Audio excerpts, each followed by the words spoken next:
on YouTube. The link will be shared soon here.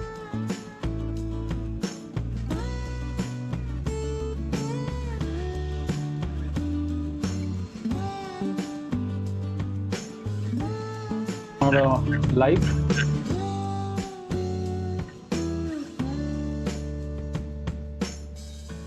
So music is a bit loud. All right. Oh, sorry, it was done by mistake. I think now it is fine. Good. Okay, thank you.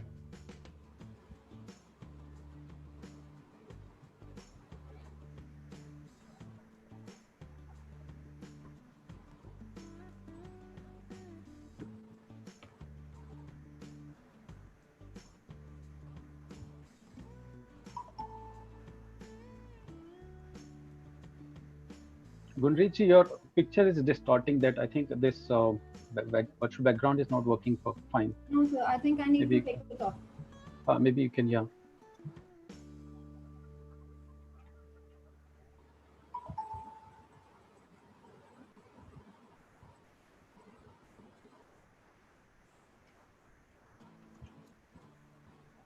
It's better, I think. Yeah, it's better now.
Welcome everyone. I think it's already time that we should start with the session now. Pankaj sir, should we start with the session, please?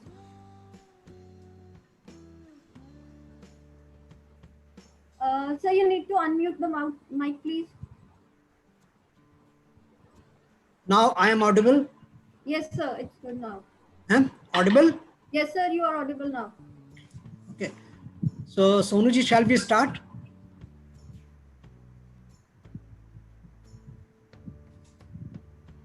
Shall we start? Yes, sir. Sure. Okay.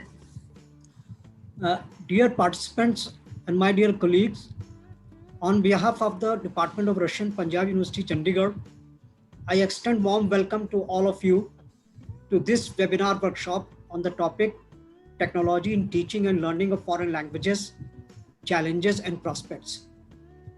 Thanks to the fast developing means of communication, people from different races, different countries, and speaking different languages want to come closer to each other to share their experience, achievements, to make this world a better place to live in.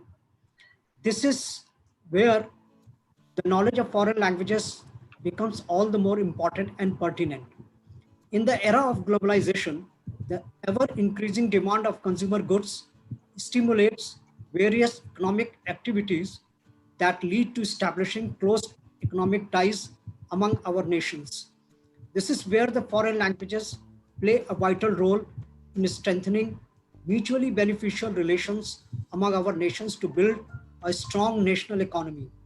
Now, in such an extraordinary situation arising out of COVID-19, where the offline classroom teaching has become almost difficult, online classes have emerged as a ray of hope for teaching through gamification and taking students to virtual classrooms.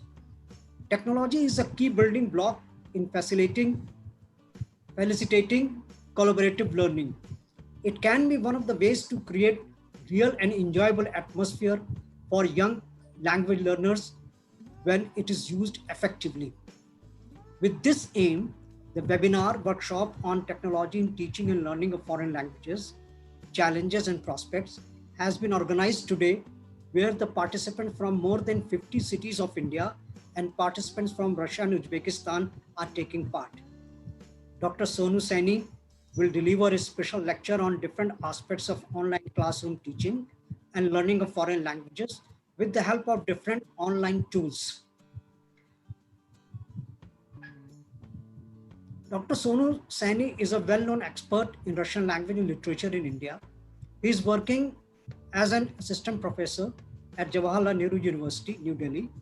He is considered as one of the leading experts in the field of innovative teaching techniques of Russian language as well as online teaching. He has received many awards and honors in India and abroad for performing well in many international level competitions. He is a versatile and consummate interpreter, especially in diplomatic conversation. He has special interest in translating literature from Russian into Hindi and English. Recently, he has translated about 100 stories of Mikhail Joshchenko. He has published 2 books, 5 journals, and 22 research articles in reputed journals in India and Russia. During the time of COVID-19, he has already organized more than 30 events online with safety and security, such as international online conferences, webinars, poetry competitions, song competitions, online lectures, online workshops with several thousands of participants. He has been using the technology in teaching of Russian for more than a decade and has developed various innovative methods. Now, I especially welcome and invite Dr. Sonu Saini to share his valuable experience in online teaching and interact with the participants of foreign languages. Dr. Sonu Saini. Thank you very much, sir. Welcome you all, and thank you, Professor Malviya, for giving this opportunity. I think it will be a good session and with fun and with knowledge, of course. And first of all, I would like to say that we are not teaching anything. We, as colleagues or as friends, we are just sharing whatever we have, and that is what our aim is. We can see that we had a lot of participants from India as well as abroad, and more than 50 cities from India are there, and participants from Moscow, Russia, and Uzbekistan are also here in this workshop. So let me just share the screen, the presentation.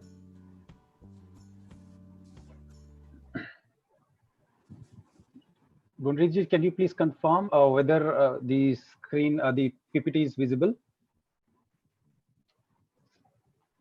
I hope it is visible to all. Yes, Yeah. sir, it is visible. All right, thank you very much. So I would like to start with a question. I really love to ask questions, and of course, I also love when people ask questions to me. So one question to you all, write in the chat box. Do you think that technology can replace the teacher?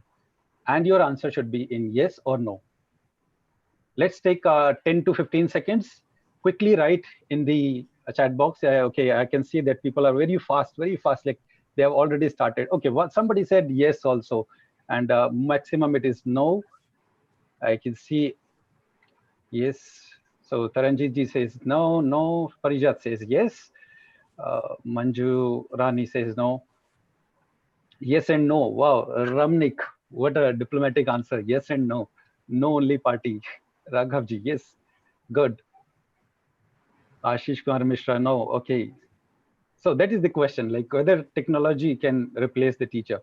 Let us see. Nitish Akhori says no. Anupama, no. Professor Mitanaran says no. Gunrit says no. Shahid Kaleem, no. Venkateshwarji, no. Yes. So maximum, I think what we are getting answer is no. And let us see what we have further. Recently, the UGC vice chairperson has, like, just 2-3 days back, he gave an interview and he said that we should not make our education system automatic, as technology cannot replace the teacher. So that means, like, of course, he was emphasizing that it should not be made like automatic type of thing, that something has been made and left, and the teachers can be replaced. Many of us, like, are worrying when this pandemic has started, that what will happen to the teaching sector, the education sector. And many of us tried to, that we were in that situation that we didn't know the swimming, and then we were just thrown into the ocean, and we tried to learn, like, whatever the means we had, whatever the experience we had from the colleagues, from friends, um, and we tried to swim. So, but yes, question pertains here, that whether it can replace the real teacher. I would also say that no, teachers cannot be replaced by technology. It can only facilitate, that teacher cannot replace, technology cannot replace the teacher, but yes, it can only facilitate them. If you think that teachers can be replaced, no, it won't be possible. But yes, slowly, gradually, there will be a time when the this is my hypothesis, I may be wrong. My hypothesis says that the most of the recruiters, or in educational institutes, they would prefer those teachers who have the knowledge of technology, who can use the techniques and technology in their teaching skills, so that anytime such kind of situation can come, and we may be asked to be prepared for that. Like, it is something like, be prepared, then just getting into a tragic time. So there may be possibilities that preference will be given to all those, like, who have the technology or techno savvy teachers. Yes, one more thing I would like to say, that somebody's mic is on, I think. Can we check that somebody's mic is on? Maybe. Okay. So what I was saying, that there may be possibilities that uh, when we say that we cannot technology cannot replace the teacher. Why? Because if you, for example, some of our colleagues we had debated with, they said that okay, that what will happen, that one teacher will be teaching, there will be a time, like, educational institute will just fire the teachers, or maybe will not recruit the teachers, and they will just record the video and teach in the whole country, like one syllabus, one class, or one teacher. So one teacher will be teaching the whole country. No, I don't think so it is possible. The model has been already in the practice in European many countries, like Oxford and Cambridge. They are the one of the leading one, like, who have developed their online content, but still they have not closed the offline teaching. So it is a kind of balance, like, the what I think, that online teaching can be kind of supplement to all those students who, because of some reason, they could not attend the class, or they do not have access to the offline class. So they will be getting benefit to that, from such kind of online teaching. Apart from that, that if you create an online content, believe me, I have just analyzed many of the courses. If you do not update them, you are then these such kind of courses or such kind of programs will be considered as dead. I was just going through some of the courses which are there on the platforms, which I'll be talking about in my further slides. That the courses were made somewhere like 10 years ago. They were put online, but they were not updated. The content was not updated. And since, like, I was just watching that course, and I thought, no, it's not very interesting, because it is, of course, it is not updated one. So that is why, like, need of teacher will be there at every step. Nobody else can do that. So constant updates on the even online content is very, very much required. So what we will be having today in our lecture, in our this workshop. Okay, maybe I'll just a minute. I'll just disable the floating control so that I can have the complete screen. Okay, so first of all, of course, how the effective teaching methods in online, and of course, we can use similar kind of methods in offline also. So I'll give you examples and demos of offline as well as online teaching, but more emphasis, of course, will be on online. But I would say that similar kind of methods can be used offline as well. So I'll be talking about the grammar portion, the culture, how can we teach culture, translation, interpretations, and tool of assessments. Of course, I'll just give you some demo, and then hands-on session. Apart from that, there will be also one kind of additional some sources, additional resources also, which are available online. My focus, the general, what we say that general scenario of our workshop will be for foreign languages, but yes, special emphasis will be there on Russian because I'm teaching Russian. So I'll be giving some examples from Russian, but of course I'll be sharing the platforms and the techniques which can be used in any language, irrespective of any language. So another question to you, and type answer to in the chat box. Being a good teacher is being a good, fill in the blanks.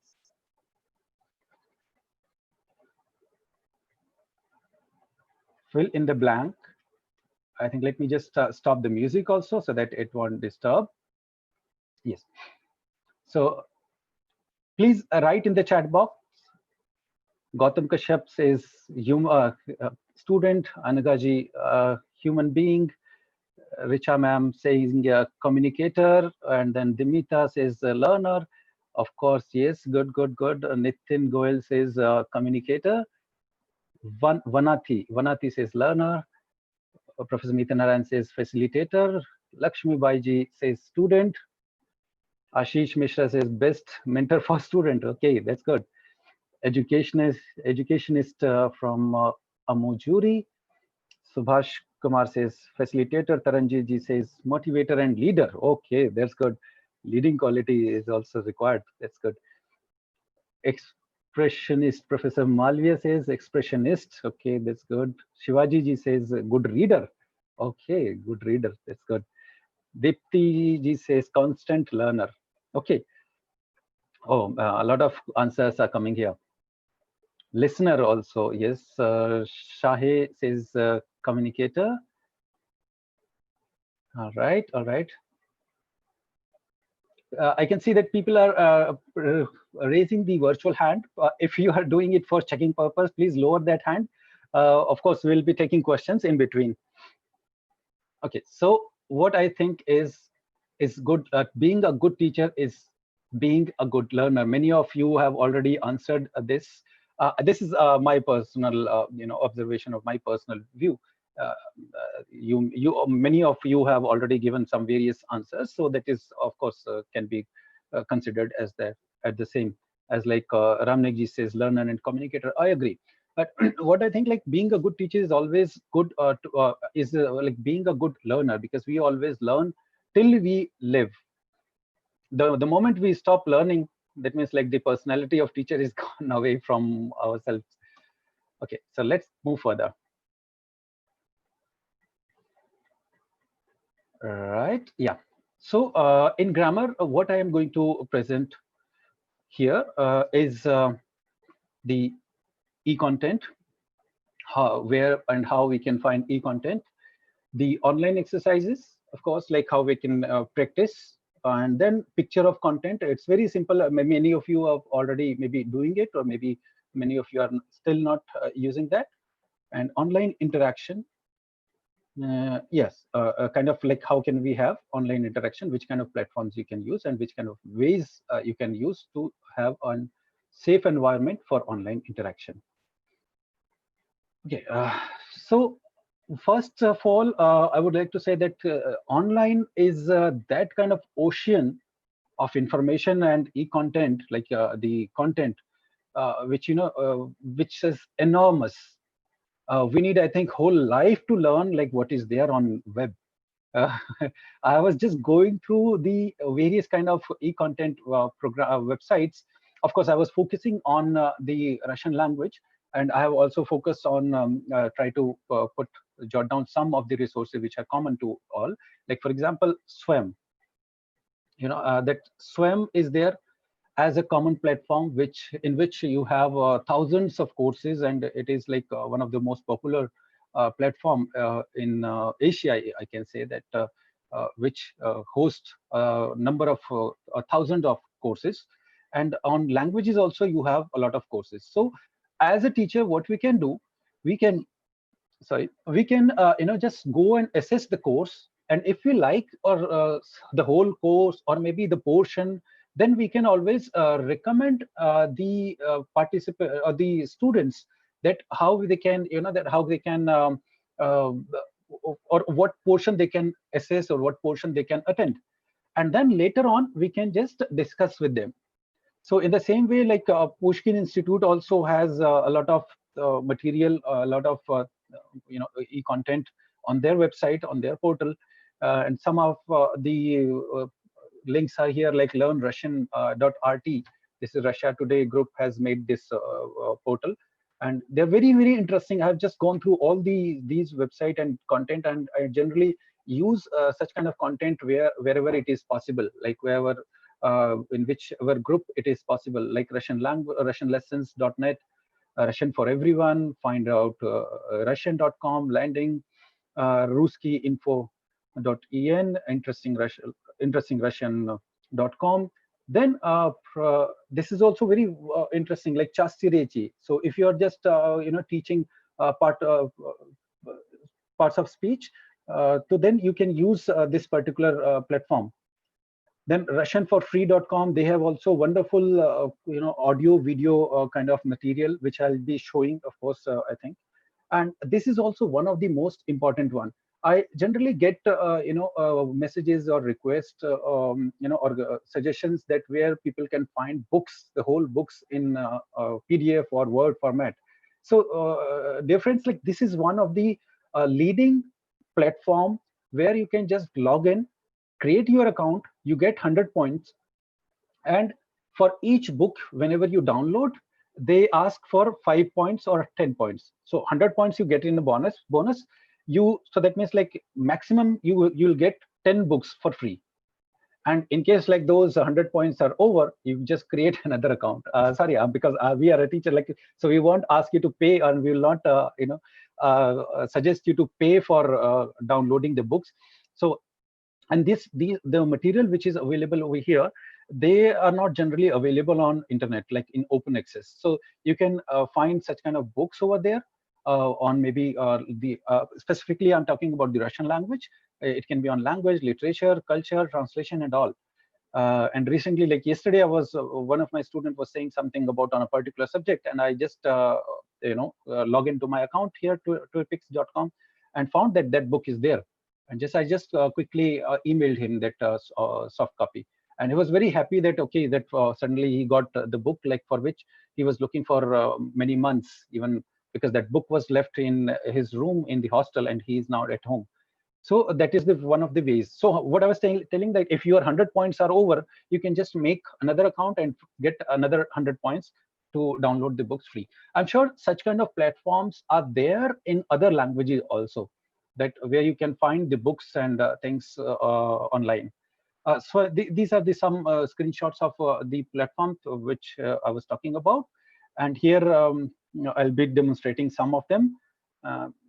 Here is also Russian lesson, and a lot of interactive exercises over there. A lot of videos are there, like which you can recommend these students, and they can just go through and access that material. Here is one TWIRPX, that is what, like currently you can just see 70 ball of 70 points I have. So I can download even 7 to 14 books for free. And I think this may be my 10th account over here. So I just keep on creating account whenever the points are over. Otherwise, they ask for a minimum like around, I think, 200 or 300 rupees for 400 points or something like that. But of course, we can use it in another ways also. So these are the resources which are there. One of the we can say that most popular resources for e-content, where you can find the e-content, and you can assess the courses or assess the material. Like For teachers also, like Enver Arpit is there, Swam is there, the this Delhi University's virtual learning environment is there, InclibNet is there, Shodh Ganga is there. I could not include it here. Shodh Ganga is also there, where you can find the articles, and then theses also are there, like Amrita virtual interactive e-learning world. You can find out NPTEL also there. Also, you can find some courses on foreign languages, and virtual lab is specifically for science people who are in science, and they can just visit the labs and do various kind of experiments online.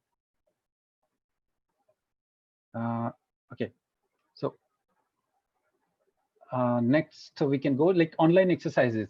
Where we can find online exercises, like the portal which I just mentioned, there you can find such kind of online exercises. But of course, you cannot just give the URL to the students. First, you yourself, should need to just verify and play that game or play that quiz, so that your students also find it good, that okay, yeah, it is feasible, because then you can just send the direct link to that particular exercise, so that students are not roaming around into the whole platform. That is also can be done. Of course, some live examples, of course, we can see here. Let us see Pushkin Institute's, the resources. I can just demonstrate one. I'll just give a new share and come to the, okay.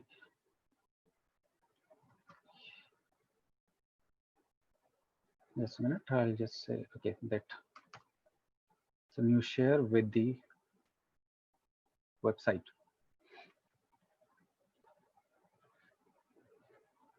Okay, here I think you will be getting the Pushkin Institute's website. Just in 2-3 seconds. Sometimes it takes 2-3 seconds to get on the website or sharing the screen. It's not coming. Maybe we can just take Google Baba's help. Pushkin Institute website. So we can find out the direct link. Here it is. Okay, might be this is taking some time. So we can just go to the next resource. The next one is this Russian, learning Russian. And I'll share with the sound also.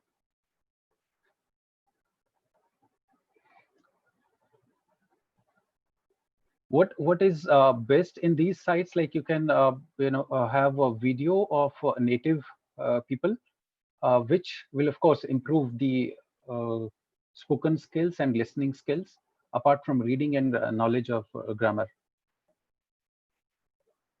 So it is saying something else. Okay, it is, yeah, it is asking to log in. It may be due to some network that it is working slow. That's okay. We can come on it later. So let's go back to the presentation. Picture of content, the third component, which I was telling about how we can teach grammar. Of course, many of our students, they could not carry the books. So in that case, you can use the pictures of the books, and of course, like using any virtual platform, on any platform for virtual classes, you can have the classes and you can share the pictures, because some of our students, when I was taking the classes, they said that they do not have the book.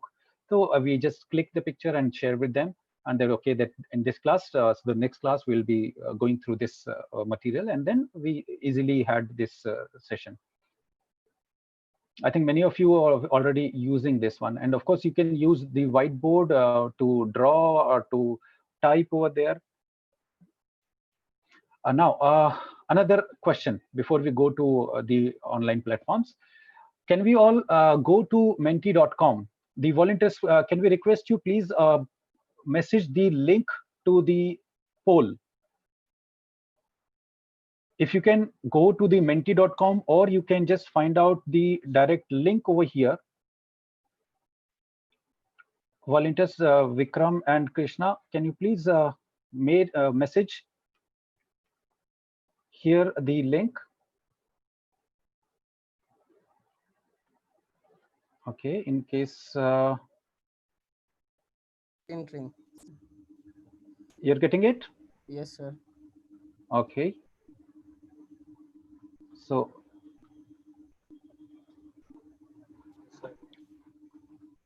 maybe you can also directly go to menti.com. The link is here. You can just go to menti.com and then put a code. It will ask for the digit code. Put the code 990175.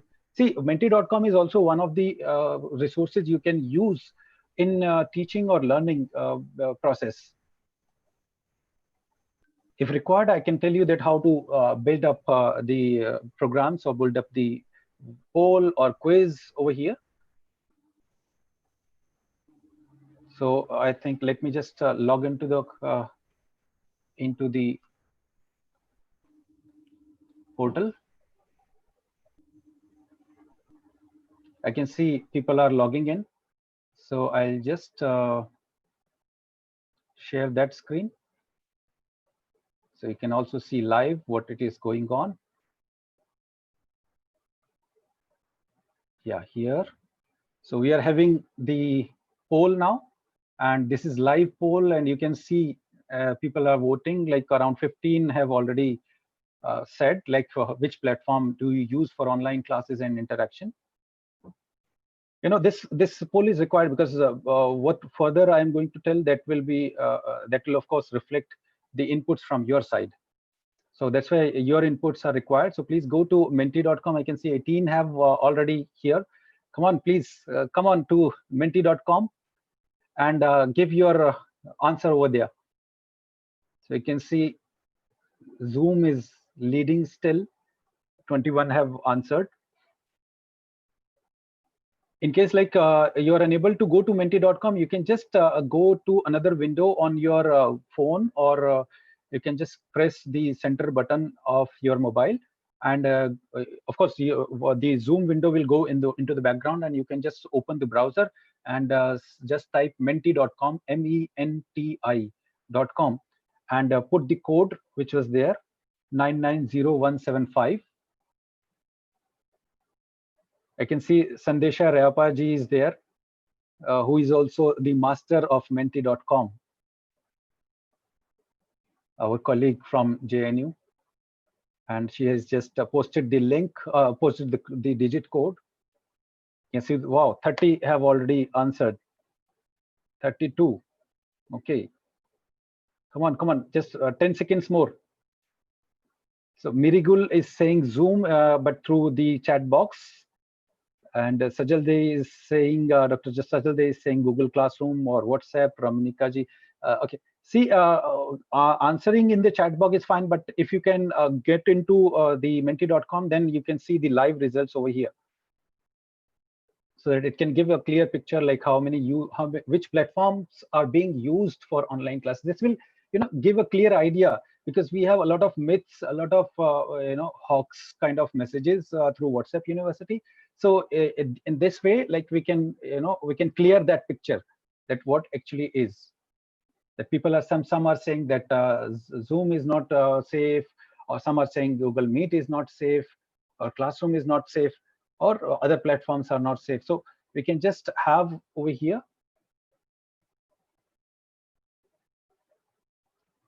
I think I missed the Meet, Google Meet. Okay, that's okay.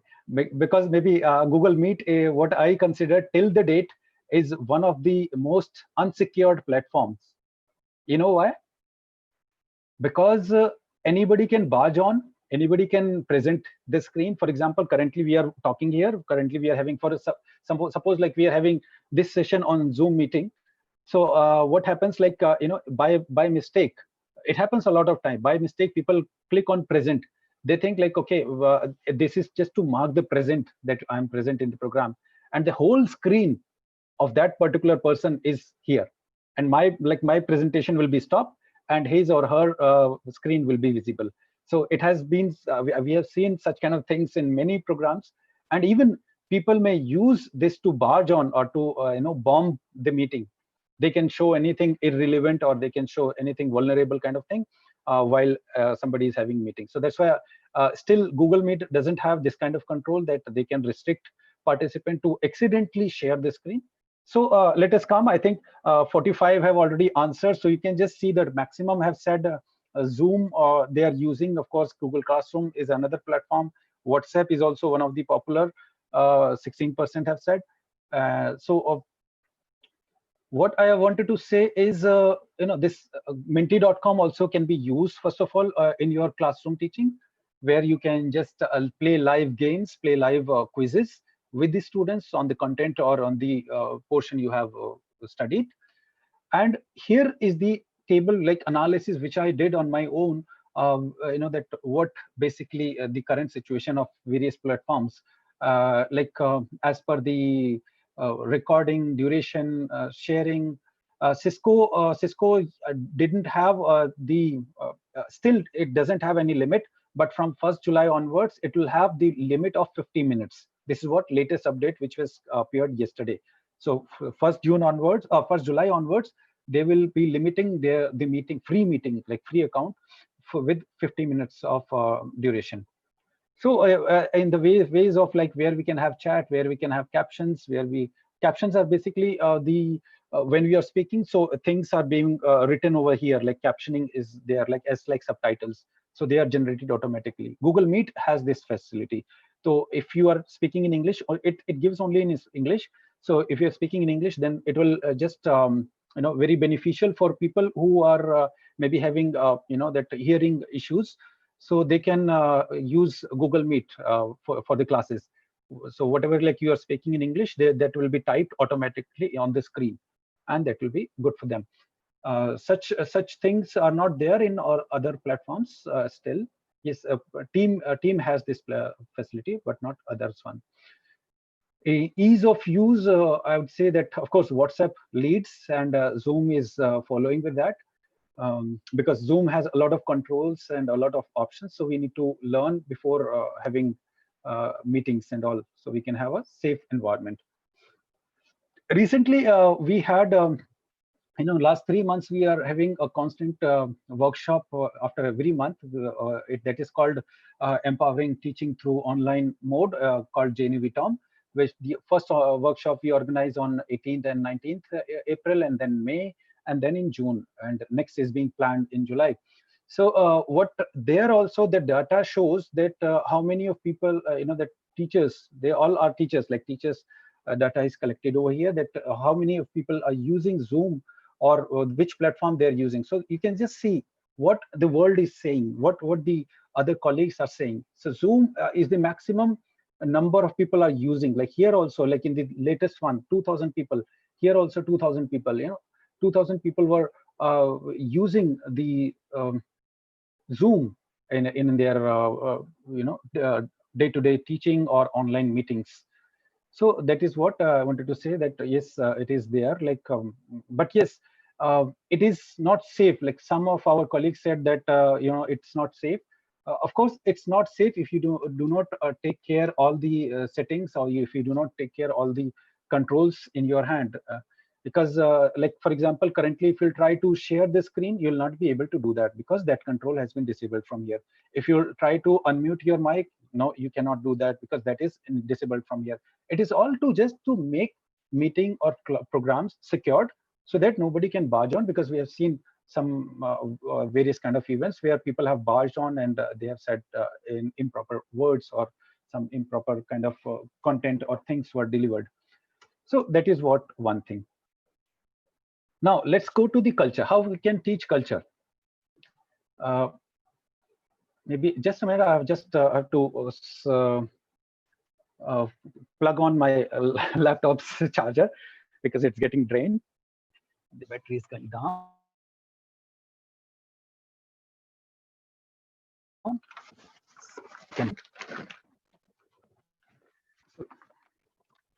Yes, it's on now.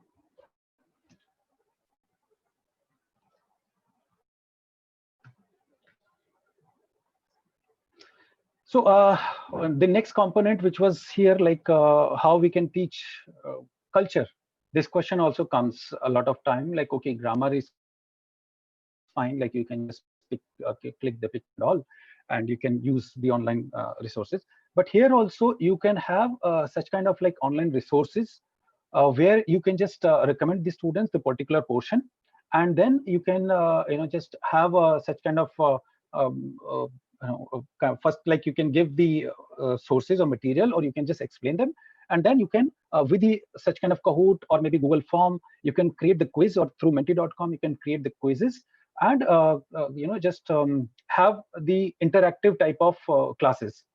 Like for example, what I used in my classes, in my online classes, I give them this kind of YouTube link, for example, a small movie, a small clip based on any culture or any event which can be related to the culture of foreign language, and then I make a Kahoot, and I give the link, I give the link to YouTube, that okay, please go to this link, and then let's come to Kahoot. And that moment when students start playing that Kahoot, of course, if they have watched that short clip, then only they can answer to the questions. I will just have a quick demo over here where we can just also watch a small clip, and then we can come to Kahoot. And of course, various other platforms are also here, like the Pushkin Institute's one, which I like very much. And yeah, here, and this online theater is there, culture, like this website like culture.ru, rsliteracy.ru.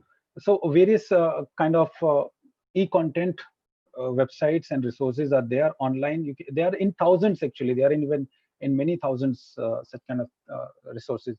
The main thing is, like, we have to make a bit of work. Like, we need to just first assess that whether it suits to our curriculum, it suits to our syllabus, and then we can just recommend it to the students. Now let's play. Okay, first, before playing, let us watch. Okay, I think this is right. So let us watch the short clip on YouTube. Here is the YouTube, and I'll share this one with sound, of course. This is one short cartoon, that of some 5 to 6 minutes. We will watch this one, and then we will play Kahoot based on this, clip. So let us watch this one. Do watch carefully, please. It is in English, so I have kept it in English. I have kept it in English so that everybody can understand this one. Generally, I do it in Russian, and I give the similar, like here you can see the cartoon is in Russian, and I just give this clip and then play the game with them. In this way, they learn through games. That is what, like, they learn with very enthusiastic manner. So let's watch this.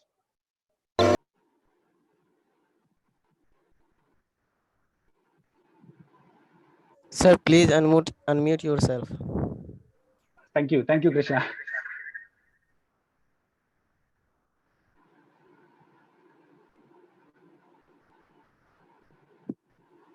Okay, thank you, Krishna.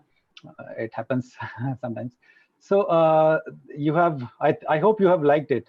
Mirgul is saying that I didn't know whether there is a translation of this cartoon in other languages. Yes, it is there. It is there in Hindi as well.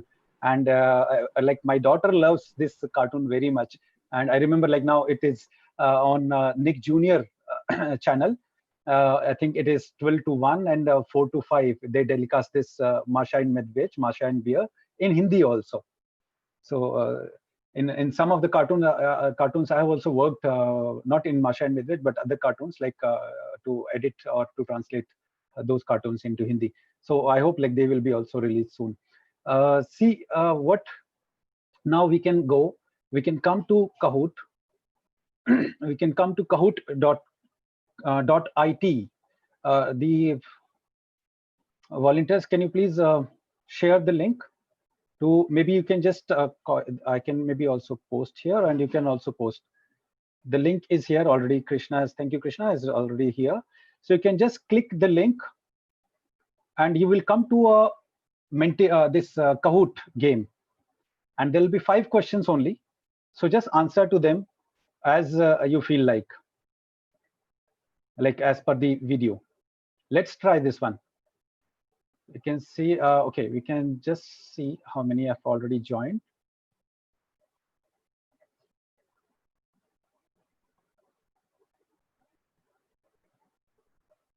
So kahoot.it. Okay, I haven't seen, maybe people are joining. So either you can just go to kahoot.it and put this game pin, or you can just click on the link. 2 options are there. Let us try to play this one, and it has really good music as well as good graphics. The game pin is here. See, once you use on your own, then only you can find out like what it is basically, how interesting it is, and how you can make it. If required, I can just tell you also that how to make such kind of quick Kahoot. But many of you already have known, maybe because some who are there connected with us, so they already knew how to do this, how to make Kahoot.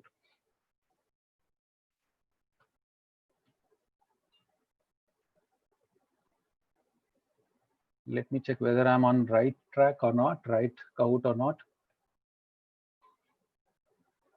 Okay, this is what, when you will click on the link, it will look like, oh, it is there already.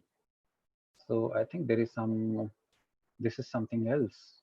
Okay, let me just check it out. Here, okay. So already many people have already played. Okay, let me go to the, maybe it's not the right one, but yes, here it will be. And we can go here and see the reports. In reports, it beautifully analyzes that how many have played and who answered at what pace. Continue to your reports. Yes, we can see that number of people have already played. 29 have already played. And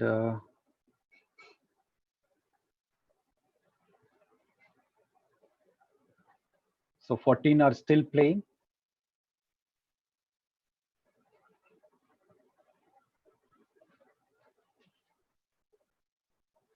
So for those like who are not able to go into that one, I'll just check out for you. I'll just create a demo, kind of game here. And how does it look like? So it will look like this, and I'll just share the sound also. Yeah, it is shared. So it looks like this. You can make these kind of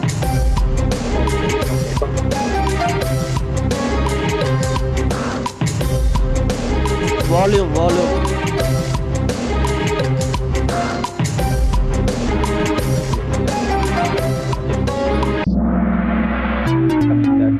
So I'll just go into that, because sound control is not there like on the computer sound when you are having on Zoom.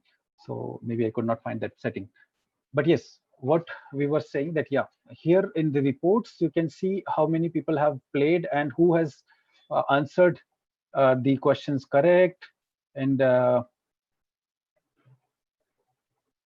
course, like there is, it also tells like what was the difficult question, because maximum have, could not answer it correctly. Like what was her opening dialogue sentence when she saw nobody was there.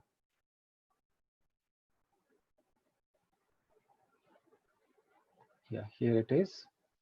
So we can see that Sneha is there, who has answered it correctly, 100%. Wow, very well done, Sneha.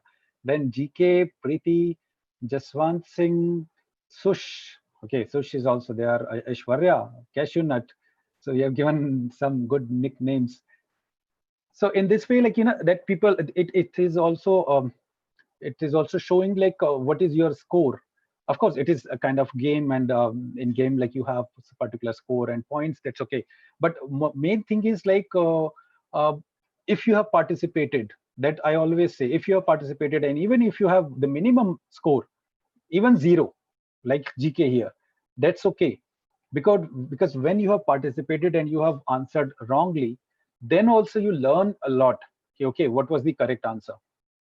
That is what the beauty of participating in such kind of programs or such kind of activities. Like here it is like what Masha was playing while she came out of house. Of course, it was bucket, like she was jumping in the bucket, with the bucket. Then the question was, when the animals heard Masha is coming, they said, they what they did, they just hid themselves. And the what is the opening dialogue and sentence, which was correct by only very few, like 11. Nobody is here. In Russian, nikovo нет, she says. When Masha saw the bear for the first time, she said, who are you? And I remember in Russian it says, кто ты такой? And then fifth one, what mode of transport we are used to drop away Masha into the forest? It was cycle. Maximum have answered the cycle. So in this way, that you can make certain kind of quiz based on whatever you have taught in the class through online, and they can play this Kahoot on their own paces. It's not required that you can play it live as well. There is no issue in that. But you can just create that game and give the link to the students so that they can play it on their own pace. Whenever they want to play, they can play. Like you can just keep like for this open for maybe 2 days, 3 days, 1 month, 2 months, 6 months. So you can use this one. And by the way, Kahoot is also, that providing free access to the teachers. It is there on the website of the Kahoot. Like earlier, like only few features were there for free, and premium features were paid. But due to this pandemic thing, that they have, I think, to support or maybe to popularize their platform, they have kept it open for teachers. If you are a teacher, so you need to just fill up the details like your name and your university and link maybe probably to the website. And then you'll get the premium feature. So you can explore this at least during this time, and then later on you can think about what you can use. Although I used a free version for many years. Now coming to translation online, it's very, very simple, like as you do in offline classes. So in the same way, what I did, I just did this demo class. Like I gave a paragraph to one of my scholars and asked to translate. Here it is Harshita here at the bottom, and then I just gave this text and asked to translate. So when she translate, I just asked to send it through WhatsApp or through email. So she sent, and then I came on the online meeting. In online meeting, where I was just using the simple tool which is there in every computer, that is Paint.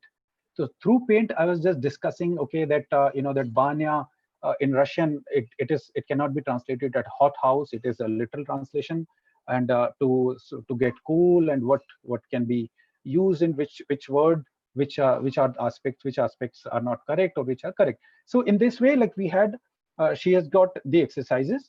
She did that in the same way, like in grammar also. She did that. She sent it to me, and then I checked it, of course, and then I had a direct live demonstration, or we can just say explanation schedule, the session with her.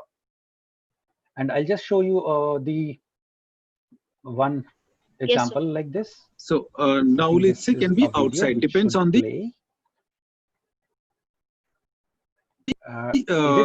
context. Playing, I think. Then, and Krishna, they jump into the snow because I can't hear cool from, down. at my end. To get cool may not be sound is there? much. Yes, the sound is coming.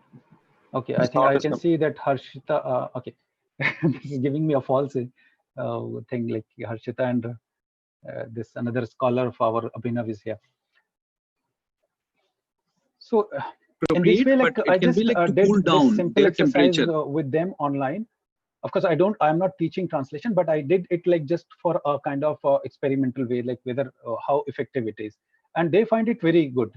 Like when they Yes, sir. find it like as like we have an offline also. Now, the very important question comes to interpretation, like how to teach interpretation online. Very, very simple. I'm using Zoom because I consider, with the point of view of techno kind of details, this is one of the most secured platforms. It's not the unsecured, but I would say that it is one of the most secured, and that is what the world data. If you just open any survey, it will show you that the most popular app which is being used worldwide is Zoom because of its security features. And of course, now they are routing the data with India. The server has been set up already in India. I think it was in somewhere April or June, April or May. So now everything is being routed through India. So nothing is related to China now. And some say that it is a Chinese app. No, it is not Chinese app. It is in the US app. Okay, so what I was saying there, yeah, this is interpretation. So this is one of the challenges. Like I was thinking how to teach interpretation. So what I did, like I just asked these our scholars, brilliant scholars who were ready even at 12 o'clock in the night also, that okay, yes, we are ready to participate in the experimental class. So this is what I did. What I did is this Abhinav is here, and I gave him. I just explained it what will be the process.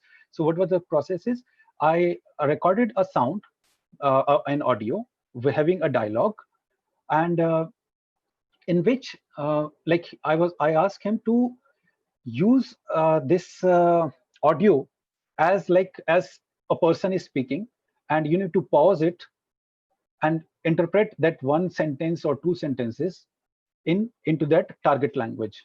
And the source language was Russian. The target language was here English. So he did that, and this audio I did not send it beforehand. So I sent it on the time or on live, like when we were live. So I just sent, okay, I'm sending it through WhatsApp. So here's the clip. So you are going to listen it to for the first time, because this is what scenario comes when you are on the screen or on the stages.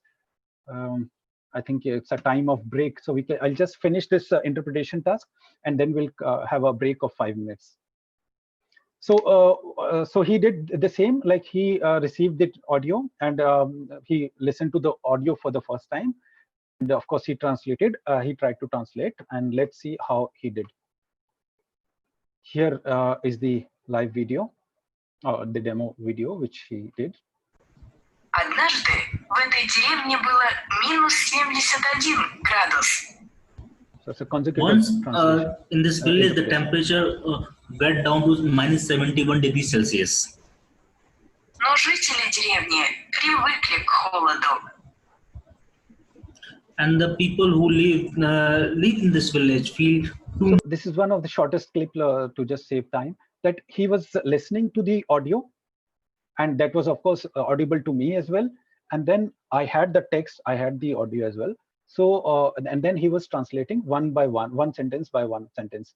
And in the same way, I also tried, I could not put that video, but yes, I tried a simultaneous interpretation, like where like a person is that person supposed to listen to the sound through the headphone in 1 ear, and 1 year like the person will be listening to the sound as like it happens in the live kind of online interpretation, high profile interpretation tasks, when you are in the studio and you are listening to the audio through the headphone, and then you are translating or interpreting live simultaneously. So in the same way, like I asked the person like to do it, like he used one headphone in 1 ear, and then listening from here, input was from here and output was from here. Like whatever he is listening, he was just interpreting that on in a regular manner. So he was not, I asked him to not to stop. Whatever the position is, you should not stop. Say whatever you want, say whatever the thing you are saying, and then we'll analyze it later on. And then after he said, everything is being recorded, because online gives you that kind of facility that you can record the meeting also.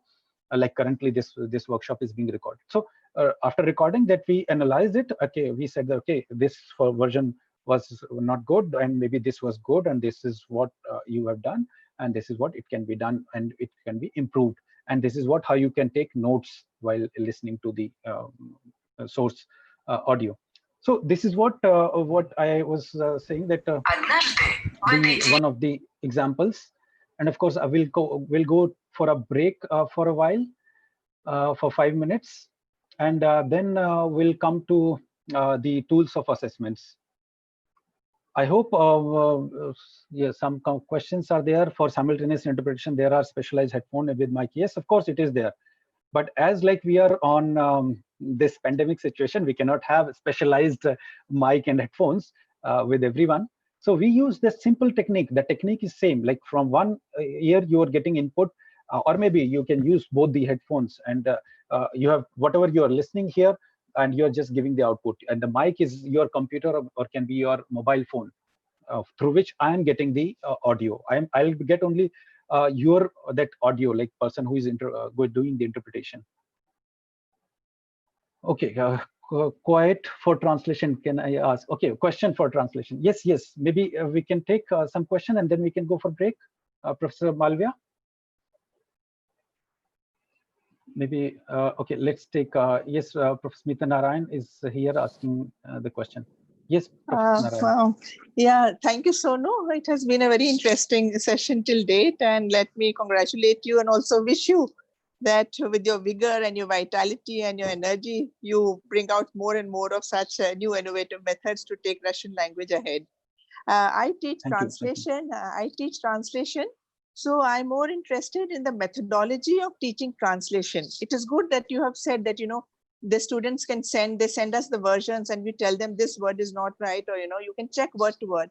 But prior to that, it is very important to teach what is the method of approach for teaching a subject. For one word, there can be 5 to 6 words, combination. There is word combination, how to select depending on the text. I mean, there are several norms of translation. So maybe, you could devise a certain method in which first you give to the students that this is the, like you say, pasobia papirivodu. You tell them this is the combinations coming in for if it is newspaper translation, depending on the text. And then on that, you have an edited version of a text which you make. And so that the students have a prior idea of what word to use with what combination. Because it is difficult to explain that while you are checking what you have given. So that is one of a very important, because translate for any subject, whether it is literature or translation, it is first the methodology comes and then the actual practical implication. So how would you react to that? I completely agree with what Professor Narayan said, that of course theory is should come first, or it can be vice versa as well, but theory should be there. But theory should be there. Maybe it can come after some practical sessions, or maybe it can be given at the beginning. That depends upon the teacher to teacher. Now, what I was saying that as I was saying that it was a kind of demo, like which was just organized in a quick manner. So and of course I assume that students who are there in a scholars mode, like who are scholars of the center, they must have studied. I assume that they must have studied the theory of translation in MA. So I did not explain anything. I just said, okay, that will be just a kind of demo. And no, I'm just asking because, like you have a course on Introduction to Translation Studies. That is the first basic course which we take for students of second year, like you are teaching grammar. So how do you start to teach a topic which is, absolutely new to them without explaining the prerequisites of how it can be implemented? A later stage, of course, the students do come to know if they are doing a subject, but maybe modules for, implementing it as an introductory course would also be useful. It's just a suggestion that, if we can create certain modules which would be which can be general and used for introducing the subject. Introduction to literature, like per se, let's say you have certain definitions of what literature stands for, what is romanticism, what is realism, and you have these modules, you explain to them, and then you use them in your stories, Yeah, something like yeah. that. What I mean is, So what, if you're asking for my personal opinion, so I would say that yes, I would like to give them like if 100% is the module, and then I would like to give first practical, like 10 to 15% practical things, and then I'll come to the theory, maybe rest of the 35%, and then 50% will be the practical again. yeah. That can be Thank you. various modules, but that is what my personal opinion. Thank you. Thank you, ma'am. So maybe we can go for a break, and then we'll just take all the questions. You can, meanwhile, if you want to, you can type out the questions, or you can just raise your hand. And in hands-on session, of course, we'll take the questions in details. Professor Malia, can we have a break with your permission? You need to unmute your mic, sir. Yeah, Professor Malia.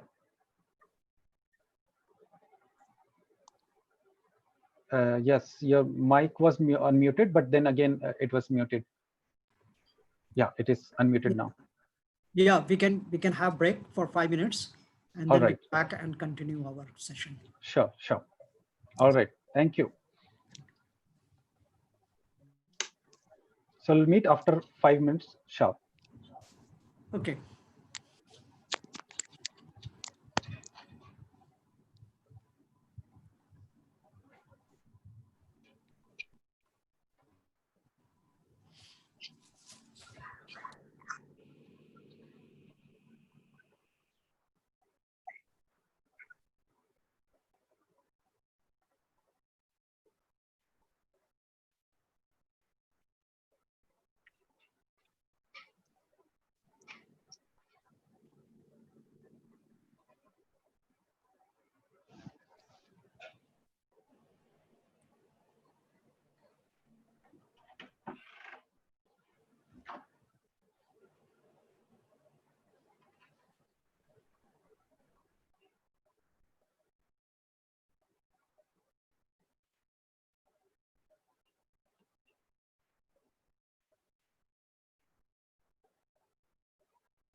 Gunrit ji is hello.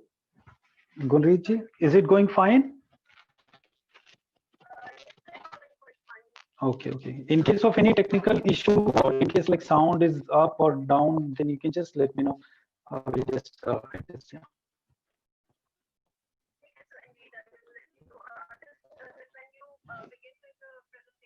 Yeah.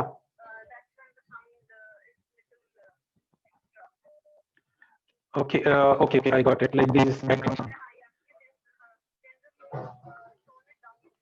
Because what happens, like whenever some audio clip is played, I do not get the sound. So that's why I need to ask you all to tell the level of sound.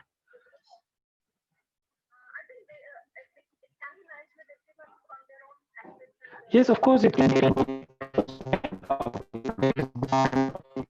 device.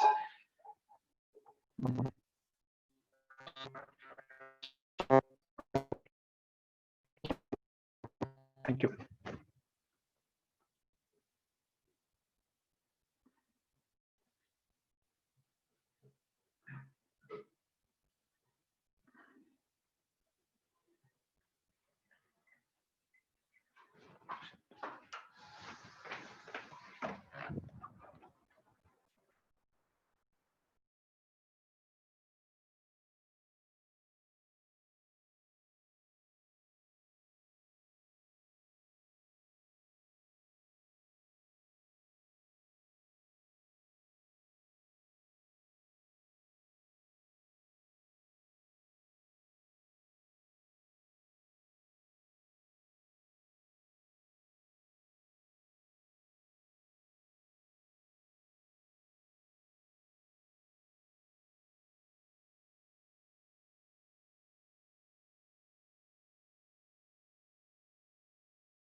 Yes, Ramnik ji, we are going to start in a minute.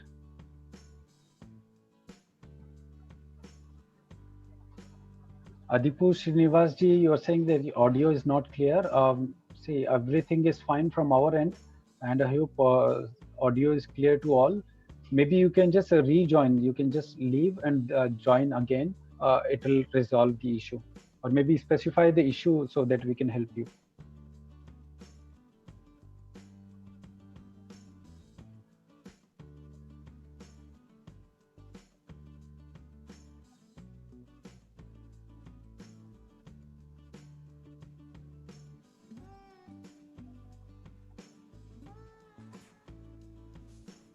Now, Sonuji, can we start?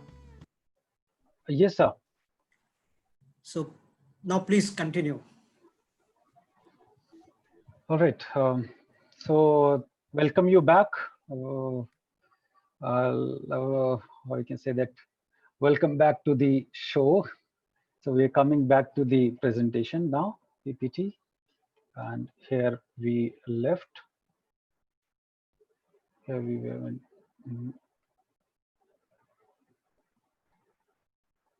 Okay. Yeah. So we were talking about the interpretation in our previous slides.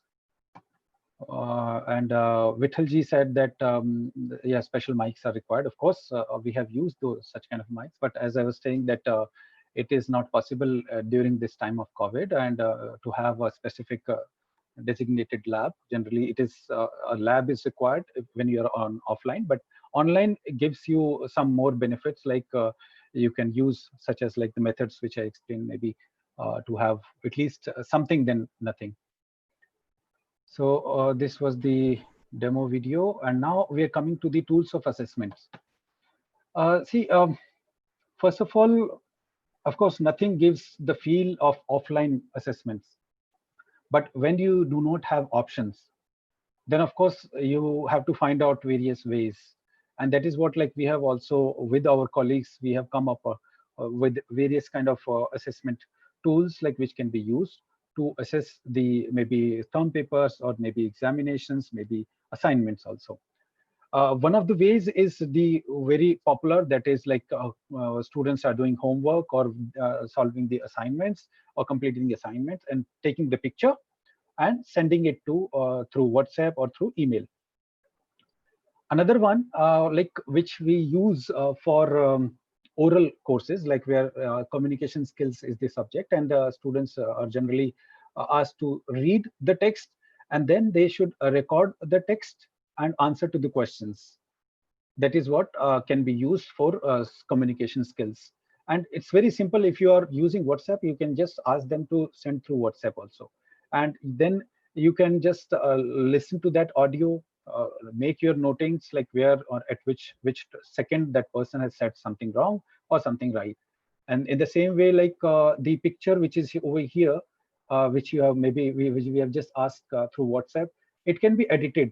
There are various thousands of apps, like it's called image editor, and on your phone also you can just look at it, and maybe on your laptop, that is, or desktop, using Paint, the simple one. You can just sometimes it may be difficult for you to write over there, although many people can write, but in case it is difficult, then just put a circle and put a kind of circle over there, or maybe numbering 1 2 3 4, and then in on your paper you can just mark that what point number 1 you wanted to say, so that students can when you're discussing with them online or maybe through voice note, you can just point by point you can tell them, okay, what are the corrections over here. This can be used, of course, for daily homeworks also, so that students are engaged, or we are doing something at least.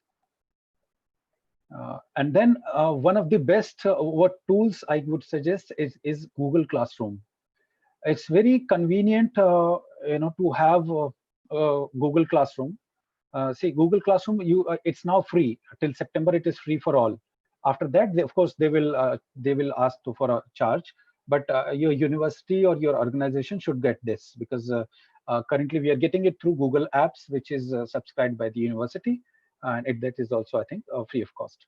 So what is the situation there? Like you just go to classroom.google.com, create a class, and then create an assignment. In assignment, you put the questions. It can be in the form of PDF, it can be form of the image, it can be in audio, it can be in link, it can be in file also. It can be in the Excel file. So any format can be put over there, and you're not supposed to write all the questions over there. Just upload the file, just give the heading like assignment or question for assignment come a sessional, or like such kind of heading you can give, and assign the students. And you can add the students first, of course. So you will just add their email IDs, and the request will be sent to them. Once you just add all the students, the request will be sent to them through email that they would accept or to join the class. They would join, of course, the class, and then when you are creating the assignment, it will automatically go to everybody or in your class. So that will be gone. Like while creating the assignment, you can also choose the date and time, till what time or till which date you wanted to have these assignments. And believe me, the system is very nice, is very user friendly, that these are the assignment. I've just blurred the names for the privacy reasons. So like you can just ask the students, okay, that is what when they like this is the image they have sent as like assignment. We had given them assignment, and then they have given it. So you just need to click over here when you're checking the assignment. You just click here like plus sign and click on any portion over here. It will pop up a kind of message box that what correction or what comment you would like to give. The moment you just finish all the whole assignments checking, you can just mark it to send. That whole comments will go to the students, or you can keep it with yourself, or it can be shared with the students, with particular student whose assignment is there, so that they can also check where they did the mistakes and what kind of grades also you can give. You can even omit it. You can just say without any grades, and that you can decide later on. But at least you have the very simple format over here that you can just type comments anywhere, and with this simple keyboard.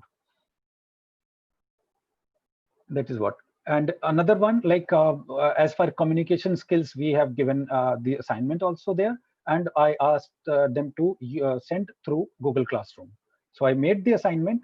I marked it that the assignment would come in the form of voice note, or audio files. So all the audio files are here.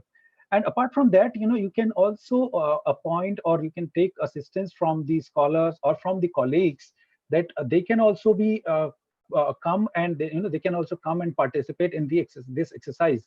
Like here, like for checking, of course, like you can divide, like for example, 2 colleagues are teaching in one group. So you can divide, okay, that 1 to 10 I'm going to check, and 10 to 20 you check. So you both are teacher in that group, and you will be checking on your own pace and time at your own place online. So you can do that collaborative work also, and this record is always there, like till you do not delete it. Quiz, of course, can be made through Google form, as you can see here. Like if you have read, if you have covered some content, you can just make a quiz, as like maybe Kahoot, maybe in a form of game. So it can be said that it can be more serious manner. Of course, they will give a feel, okay, that yes, it is a kind of question and answer session, or maybe a kind of exam. So that is also possible over here. You can of course give the time limit, and restrict the time, and restrict the users, so that nobody else can access such kind of quizzes. That all settings are available in Google Classroom. See, I'm just telling you the resources, various resources, and maybe some questions are there, like how to make quizzes, how to make Kahoot, how to make this one. This can be, of course, discussed, but maybe later on, because if that such kind of demonstration of how to build up these things will take another some time. But yes, the simplest form, you can just type on YouTube or Google how to create a simple quiz. You'll get thousands of videos, and maybe you can just go through 1 or 2 videos and you will get quick solution to that. Even there, my need is I'm not even required over there, and you can learn on your own. And same like Kahoot also can be created. Google Classroom can be handled. You just type the query which you have, like how to how to manage the Google Classroom, and how to check the assignment, how to upload the assignment stuff. All things are there. Like we also learned in the same way, but of course, sometimes it may be difficult to a specific question. Then of course we are there. My email IDs will be there at the end, so you can always contact us in case you have any specific issues or query. All right. So now a question to you. Again, I'm with the question. Which magical phrase you would like or you would use to get attention of every student in your class? Either it is offline, either it is online. So please give your answer in the chat box. Which phrase would you like to use, or generally you use, to get the attention of students? Give your answer into the chat box. Let's see what is the answer, and what do you use while maybe you have used in offline class, or it may be in online class. Manjeet, have you got the question?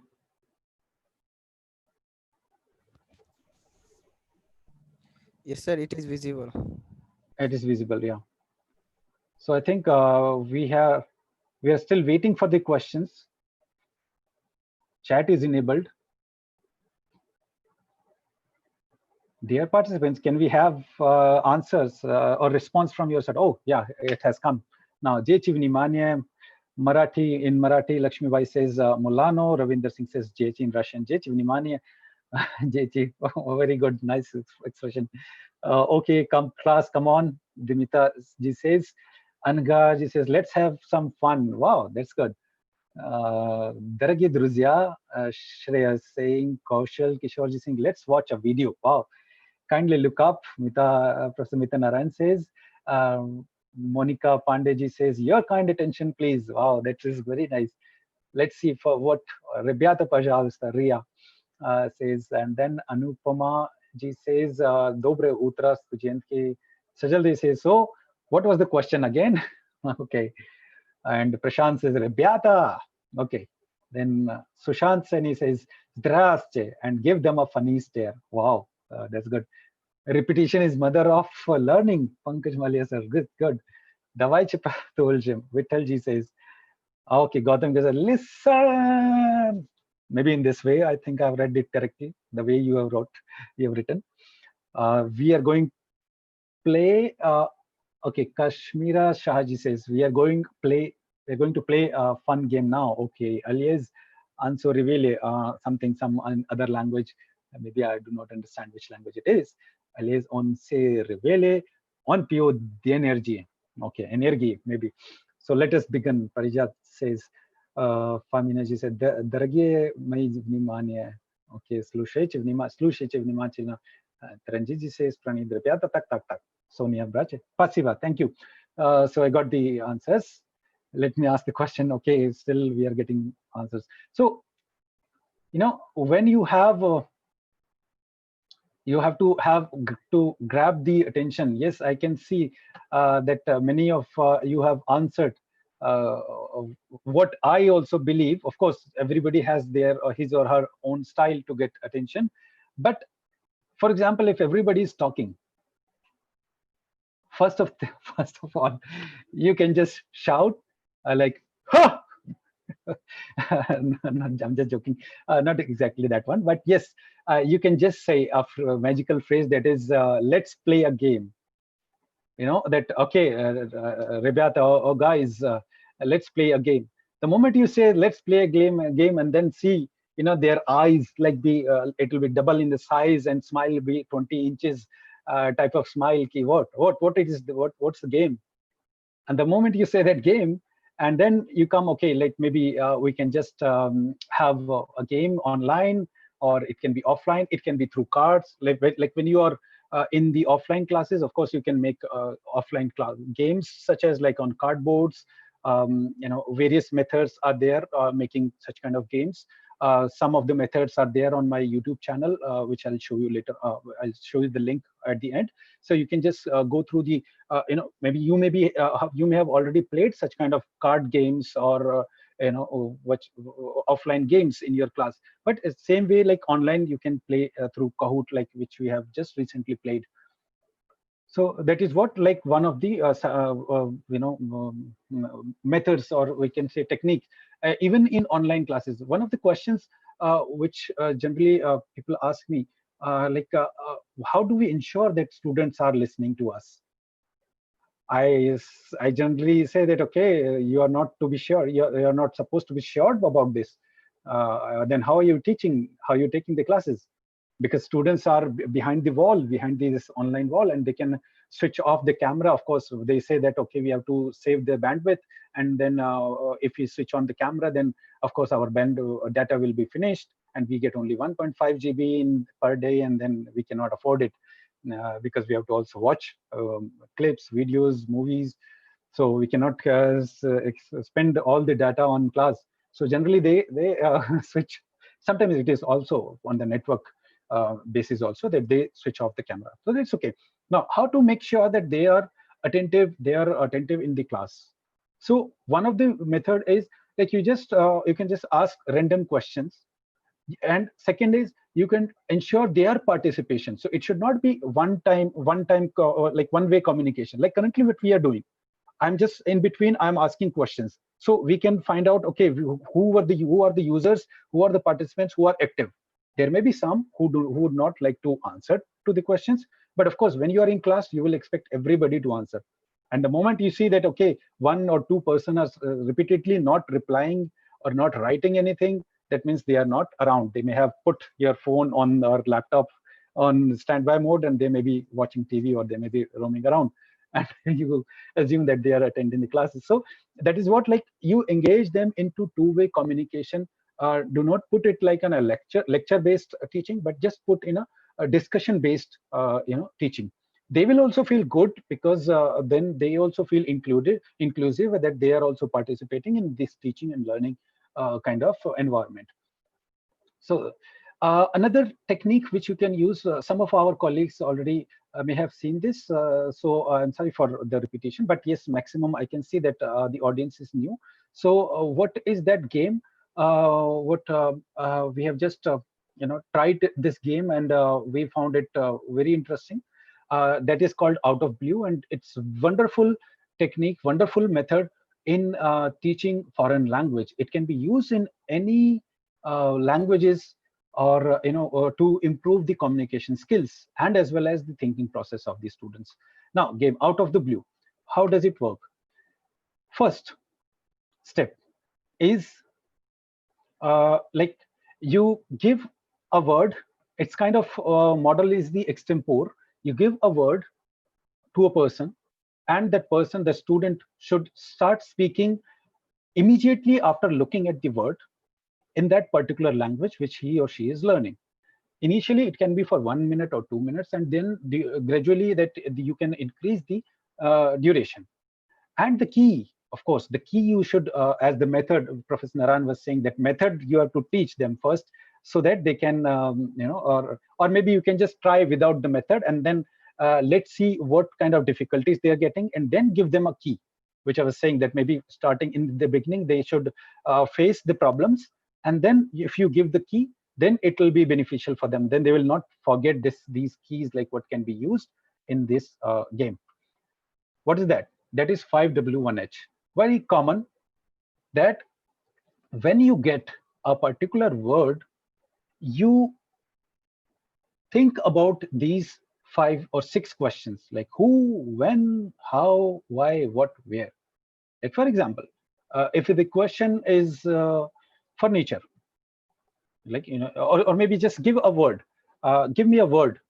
I'll try to make a speech on spontaneous word. I'll take first word which you give me. First word, any word. Bottle. Okay, so Shansani says bottle. Bottle is a kind of what we can say, the utensils which we use for maybe water, or it can be used for saving anything liquid. It can be of plastic, or it can be of metal. it has it may be a way of various colors.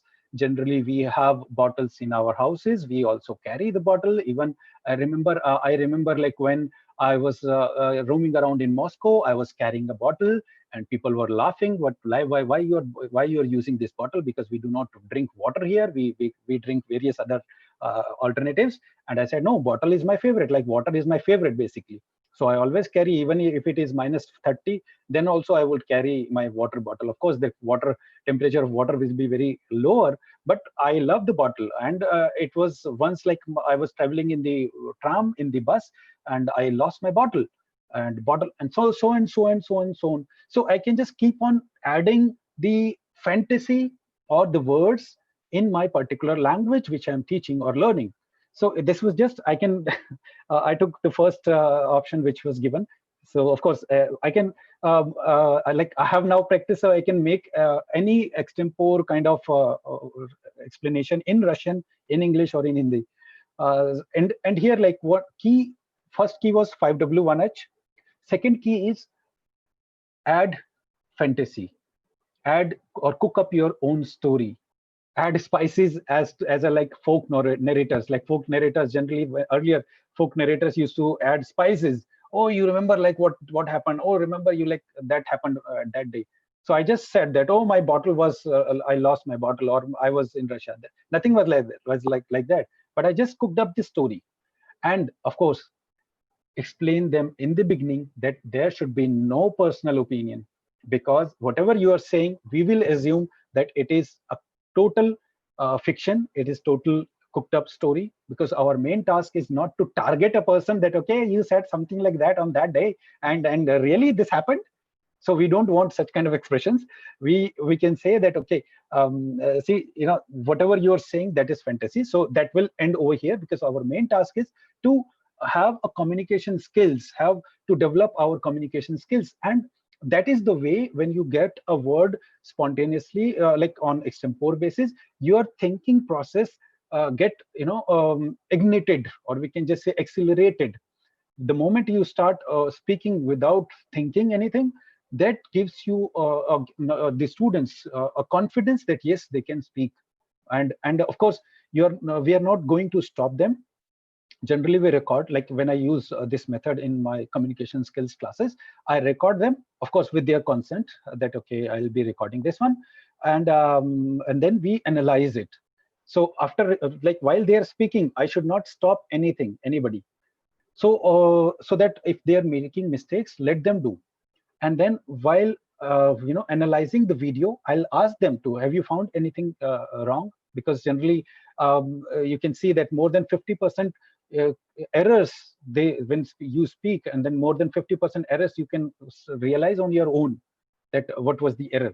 And then in case like they are not getting, then you can ask other students. They can collaboratively ask students to find out the mistakes. If they do not, then your role comes that, okay, you can also prompt that this was the issue, or this was the error, which you can use in that way. I'll just show you one example, a live demo. Of course, this was one we had golden offline classes. So here it is. Like here, the student is getting a word on the screen, and others are listening to it, and we are recording, and we are having the extempore, rich bispadgatovki. Vikram, Krishna, are you getting this voice? Sound? Яблоко – это фрукт. Может быть красный или зеленый, или мы можем найти яблоко в разных магазинах.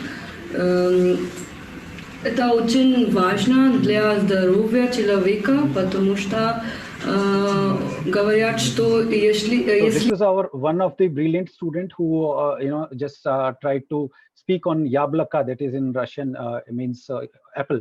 So she got the word, and then she just started speaking on apple, like what it is, and based on those questions. And then at the end you can add your own fictional stories. And then it was just this kind of practice makes the mind or brain work in such kind of situation, when you can be asked spontaneously or extempore that, okay, speak something on this topic. So, or even in general communication skills, that process which is required to make or formulate the sentences. Now, next game, I would call it in Russian I call it Zai Prochiv, but here I just gave a new name in English, Vocal Combat in Fantasy, VCF. Like WWF, or it can be WWE, but it is VCF, Vocal Combat in Fantasy. So that means like here, it comes in the form of debate. I'll show you the demo also, demo video. So let me just explain what it is. Like there are 4 stages, and in 4 stages, for example, even if it is online or if it is offline, it doesn't matter. It can be organized in both the ways. I organized it recently in offline, online mode also. Earlier I organized it, like I use it, this method in offline as well. But what are the things like here? 4 stages are there. First, like you give, you give a topic, for example, a debatable topic. For example, love marriage or arranged marriage, a very common topic. Doesn't matter. Common topic is fine for the beginners.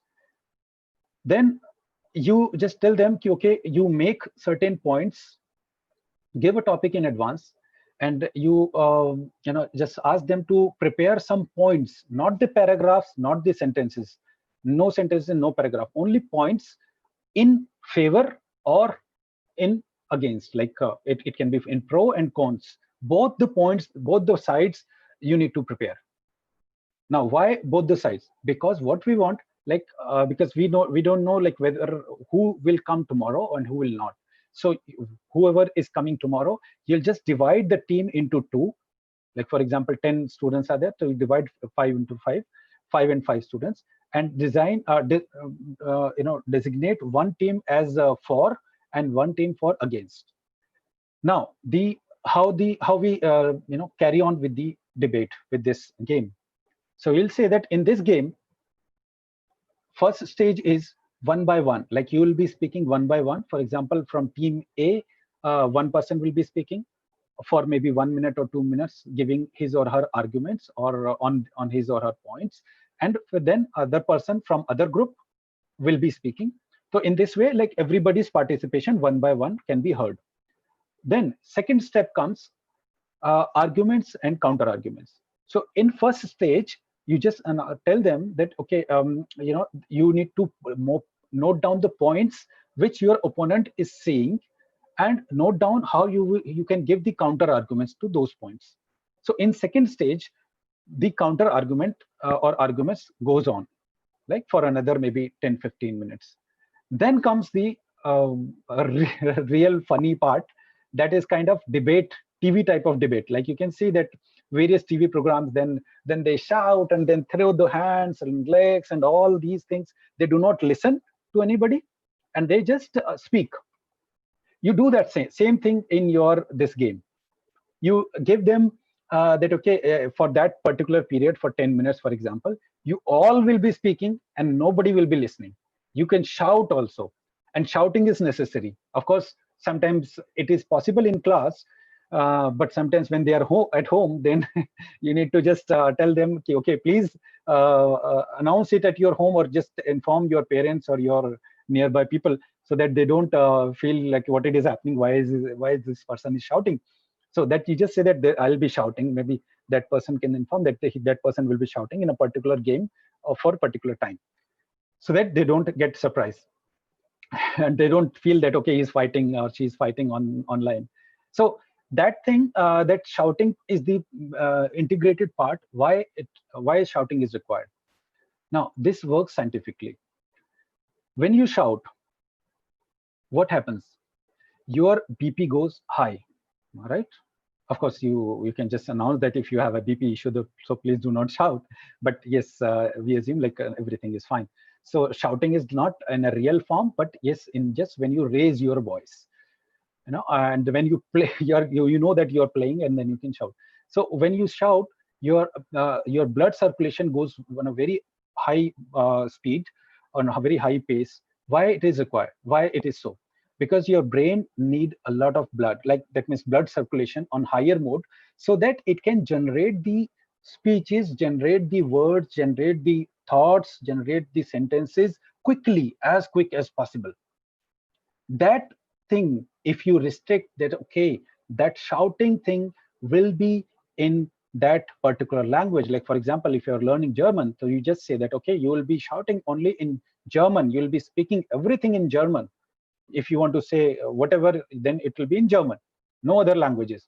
So in that way, that brain works very fast, and that gets a training that you can speak, or you can just gain the confidence of speaking a language in your that particular language. Because it is general phenomena when that when we are in anger mode, we come to our native language. Like if you want to give the abusive words, then also we should shift to the generally onto the language which is our mother tongue. So in the same way, like here you are restricting, you're giving the instruction to the student that, okay, you are shouting on a particular language. So that will help them to practice this exercise, that they should be able to generate the ideas, generate the words, generate the sentences in particular language in all the paces. And when they are able to do that, slowly, gradually, they will, of course, improve their communication skills. And believe me, the result which I have seen in previous 6 to 7 years, I'm using this methodology. It's excellent. Every students I take feedback when they are leaving, they give the that kind of feedback that, of course, they got a lot of benefit because of this methodology. So the fourth stage after this shouting, and of course, teacher will not be stopping anybody in any stages like 1, 2, 3. No interference from the teacher's side. You'll just say that, okay, speak quickly on your own, and there is, of course, no personal opinion. If you're saying on a particular topic, if you're just saying in a pro manner, so we'll take that, okay, that is not your personal opinion, that is all your fantasy. And you, of course, you'll record it. The recording will be analyzed in the fourth stage. In the same manner, like out of blue game, that at the end you analyze the recording and you ask the students, okay, please find out your errors, your grammatical errors. And in that way, that if one speaker has done 5 mistakes, and you just imagine like 10 students have done 50 mistakes, sorry, 10 if 5 mistakes is done by one student, then 10 students are there, 50 mistakes are there, and 50 mistakes they have analyzed. And believe me that they all are generally on one level. So if one person is doing a kind of particular mistake, so most probably the other person may also do such kind of errors, and they all will be attentive, because we have that kind of phenomena that when it is our turn, of course, we'll not be very interested in finding out the errors. But it is when it is turn of my friend, then of course I'll think, what kind of error you did? That is what you did wrong. That the moment he finds or she finds somebody else error, that means he's teaching or he's telling his brain that, okay, this is the error and I should not repeat this. That is what the learning process comes. And in this way, brilliant results you can find in this your communication skills of your students. Now here is one of the recent examples which I did with my first year students. Even believe me that these first year students have done nothing actually more than classes held not more than 2 months. 2 months only the classes were held. After that, then we had some internal issues, the classes could not take place, and after that this corona has come, so classes could not take place. And these are the students who were just attended only 2 months offline classes, and of course some of the online classes. And they tried to I tried this method. Generally I try this method on advanced students, like somewhere like on 3rd year or 4th year. But somewhere like in online method I did not try it. But yes, recently I just thought maybe I'll give a try, and I found it very interesting, and even students also find. Here, like our colleague is here also, Pooja Sinha is also here, and these are our students. So I'll just play this. This was, I think, 3rd stage, and this was the first class. This was the first class on this methodology. So that's why the thought process is a bit slow, but still, yes, I can see that the difference which they are gaining. So let me play. Somebody is saying it is loud. Gopal Verma ji, please decrease the sound. Maybe I'm speaking loud, so maybe you can decrease the sound. or if I understood you correctly. You can decrease from your device. Okay. So here the clip. It is stopped.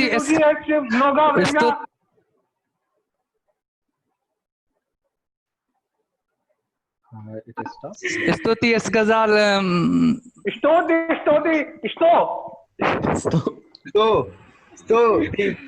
Stuti esgazal. Это значит, ты согласен со мной.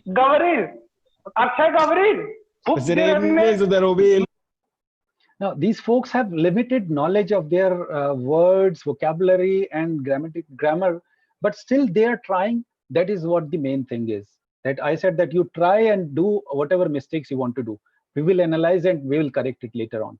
So that is the way of this game, VCF, that I called it like vocal combat in fantasy. And of course, as I told that we always say that there is no whatever you're saying that is not your personal opinion. So we take it as like the fantasy, so that later on nobody has any complaints or some comments on other person. So let's go further. This is also one of the examples you can use to just kind of improve in the improvement of foreign languages. What we did, like when this COVID or lockdown started, our students said that they're getting bored at home, so we need to do something. So we thought of and we discussed it with the students. Okay, let's do something sitting at home. So I said that, okay, you just make a small video of your house and naming the things which are around you, and you may be not knowing all the things, so that you may use dictionary and find out the meaning, and then compile a kind of video, short video. I gave them the tools. I gave them the link to various tools through which they can compile the videos, through which they can add the music, they can do innovative things in the video. And of course, they many of them, like, they already knew such kind of tools, and for many of them it was new. So what they did, like I just take this example, and I showed this example earlier also to in various programs, and I would like to show here also that I just call it light camera action. So become a movie director or actor. So this is the person whose name is Siddhant, our first year student. He he done this video in a very brilliant manner. What he did, like, he even did not only explain the things which are there around him, he also taught his family members as well as his neighbors also in Russian. So they all were surrounding people, like they all were speaking in Russian. That is what, like, I loved in his assignment. So we just called it assignment. Okay, just make this assignment and then we'll analyze this. So here we can just see a bit of video. He's starting from outside his house. And it was, of course, voluntary. So we said that, okay, it is voluntary. If you don't want to participate, then it's okay. So that it is all on your will and wish also. He's telling about the things. He's, simple words like table, chair, book, and even he found various new words also. And here he is talking to his mother, and even she is saying "Привет, как дела, сын?" So basic sentences in Russian. And more excellent, what he did is with the sister, of course, father also, and then sister. What he taught her about herself, to speak few sentences on about herself. And she was speaking fluently. It was not looking like she didn't know Russian. And when we asked, like, what happened, like, who taught this much Russian? She said, like, I taught, because we were sitting at home and we are doing nothing. So I thought maybe I'll teach her something. And she was also interested in that. And even then, here, like, he'll come at the end to his neighbor, like, who's sitting there, and then He also say, "Oh, привет, Я брат, тоже как дела? хорошо. До свидания, всего хорошего." Каждый So, магазин вместе в so in this way, like, you can also innovate. You can also try to think how you can help these students, how you can work together to develop, to not to break down during this lockdown, but to accelerate even during the lockdown. So Vithalji is asking where to find the tools. Tools I can share, Vithalji, here. Like they are free tools, of course, and I'll share it at the end in the chat box, or maybe we can share it through email as well. And the tools can be easily used on mobile phone. They can use such kind of tools. Mostly tools are there only on the Play Store. So I'll give you the link on the Play Store so that they can download and make any kind of video and edit video very easily. And what we have done in our center, we, of course, to just boost up the students' motivation. So we just organize various kind of activities. We are coming to the end, I think. Yeah, it's already over. Time is over. So we just organize various kind of competitions or events online so that we can boost up the morale of the students so that they can at least they will be doing something. So here, like online poetry competition, online song. Here is one of the students who is reading the poetry very well, and who also become winner of this program. Song competition was there. It was also went very nice. And now, Dil Tham Ke Baithiye, this is going to be very important, very nice, and for at least for Russian language teachers. Many of us, we think that how to put stress on the text. By the way, do you know stress, how to call it in Hindi? Okay, I'll not take much time. I'll just tell you. It's balaghat. Balaghat is the stress in Hindi. So stress putting on the Russian text is very difficult task, because if you don't know the coding, like the coding of 0301 plus and then control X, then you put manually coding on each and every word that is there, like 0301. If you type 0301 and then after that after any vowel 0301 and control X, then automatically the stress will be put on that particular vowel. But that will take a lot of time. Actually, it takes a lot of time. So what is the shortest shortcut to this? You go to a website, you have typed your text, you have your text, go to the website here, morpher.ru/essentizer. The volunteers, can you please paste this link into the, yeah, oh, wow. Thank you, Vikram. You have already pasted it. So morpher.ru is the site like through which you can automatically just in one click, like for example, you can just paste the text, click here, Rastavich Udarenia, and the text, whole text, the stress will be put automatically. Even it will give you options also. If there are like words like here Rasipal and Rasipal, there can be words on which like there are two stresses, but the meaning changes as per the stresses. So it will give you the options also to choose. When you will just copy it and paste on your Word file, you can just omit whatever the wrong, whatever the version you don't want. So that is also one of the important source which can be used even not only for online classes or things, but it can be used on for offline classes also. That's also one of the important resource. Secure techniques, I'll just briefly will tell you because now we are running out of time.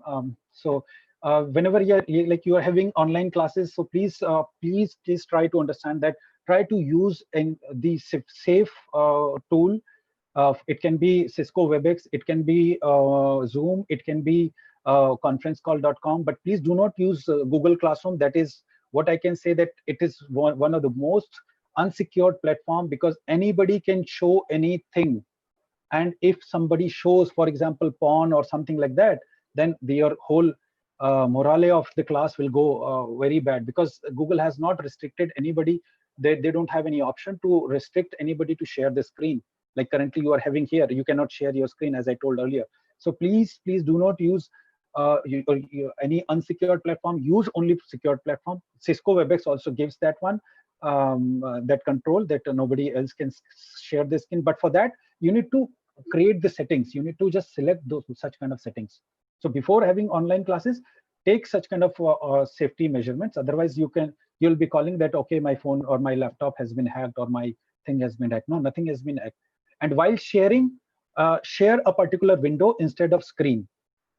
In whole our conversation, in all our program, I did not share my screen, because on my screen there can be my email can be opened over there, so that everything is visible to my viewers. So I don't want to have that, because that a file can be with my passwords. For example, if I type my passwords on Word file and that is also open over there, and I share my screen, complete screen, that can be shared quickly. And the moment you will just minimize it or close it, it will take more than 1 second, and that can be captured, or that can be taken a screenshot by anybody. So that is why the people are complaining that my mail has been hacked, because of such kind of reason. Because they said that they use Zoom, that's why it has been hacked. No, it is not hacked because they used Zoom, but yes, they use any platform without any security features enabling into their meetings. Only then such kind of things can happen. Then when you are sharing the code, do not share on public platforms. Many of posters, you can see that people are posting the code and password on public platform, and then it can be also a problem, because anybody who would like to harm you, they can come with a false name and false device, and they can barge on your meeting. So do not do that. And avoid file transfer restriction can be opened over there. Okay, some questions are there. Okay, I'll take that later on. So in conclusion, I'll just quickly conclude that try to select and the suitable platform, use and innovate techniques. See, whatever I'm sharing, I may have learned from somebody. I may have tried to think it with my students. I may have innovated it with my colleagues, and it all is a collaborative efforts. It's we cannot do anything like on our own. It is all every innovation requires inputs from, or demand at least from, the other side. So you can just try to make your own innovative techniques, and you can just, whatever has been shown here, you can just modify it in your as per your requirements, and you can also go better than this, whatever I have taught here. So take security measurements, share and discuss about your experience with other users or other colleagues. And of course, take feedback from students, how they're liking it or they're not liking it, and how they can, just improve. And of course, enjoy teaching as well as learning. Yeah, here we are. And with this, I would, with the permission of Professor Mali, I would like to invite you to our next talk. This is being organized in JNU with our colleague, although this is not a right platform, but I thought maybe I'll just inform you so that if anybody is there who would like to have the talk on, just some information on plagiarism, they can join us tomorrow. This talk will be there at tomorrow 11 a.m. being organized by Dr. Garima Dalal, who is here in our linguistic empowerment cell in JNU. So that will be also online. So with this, I'll be, of course, talking about the various aspects of plagiarism in academics and causes and consequences. With this, like, these are the sources which I've used here in the this presentation. Here are my details. You can note it down. My website is here, sonusani.com. Email ID is there, sonusani@jnu.ac.in, and my YouTube channel. You can subscribe if you want to get the instant updates. Like here, the short link is there. So you can. Thank you very much for your attention. And now maybe we can quickly take some questions. Gunreetji, can you please help me the questions?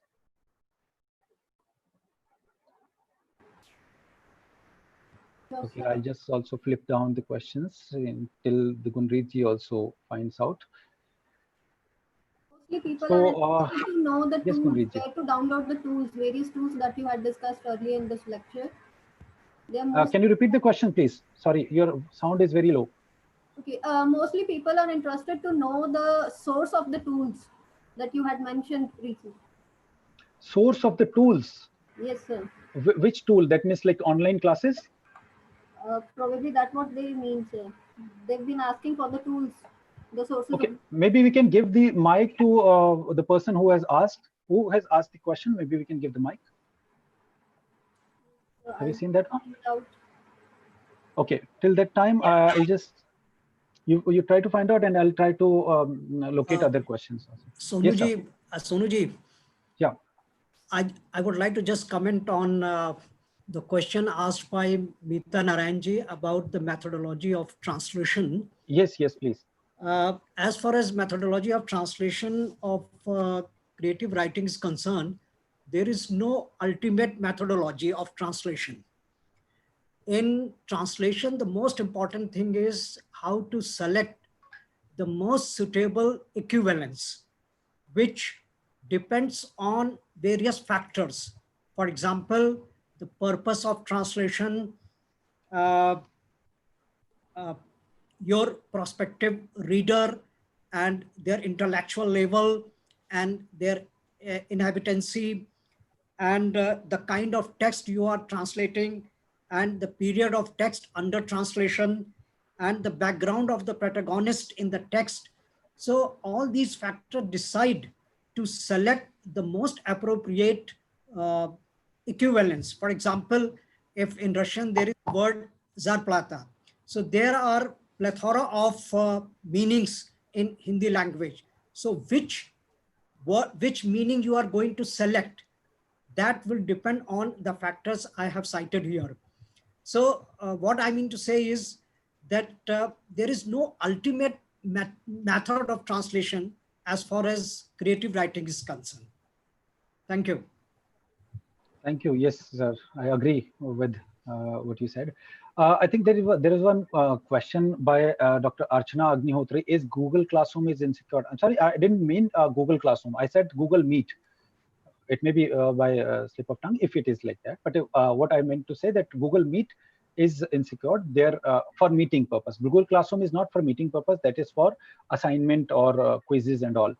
Meet is the platform for online meetings, which may be considered till day it is insecure. But yes, Google is working on that. What the recent report says that it will be giving soon such kind of options to restrict, to have the controls. Krishna, maybe if you have located other questions, maybe you can give, you can also raise your hand so that we can give the mic. I think, yeah, Chaudhary Vimal Kumar has raised the hand. Vimal Kumar ji, please unmute your mic.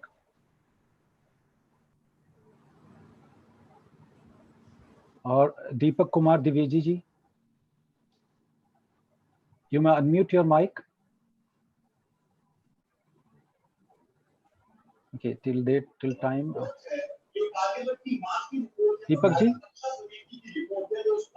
Deepak ji?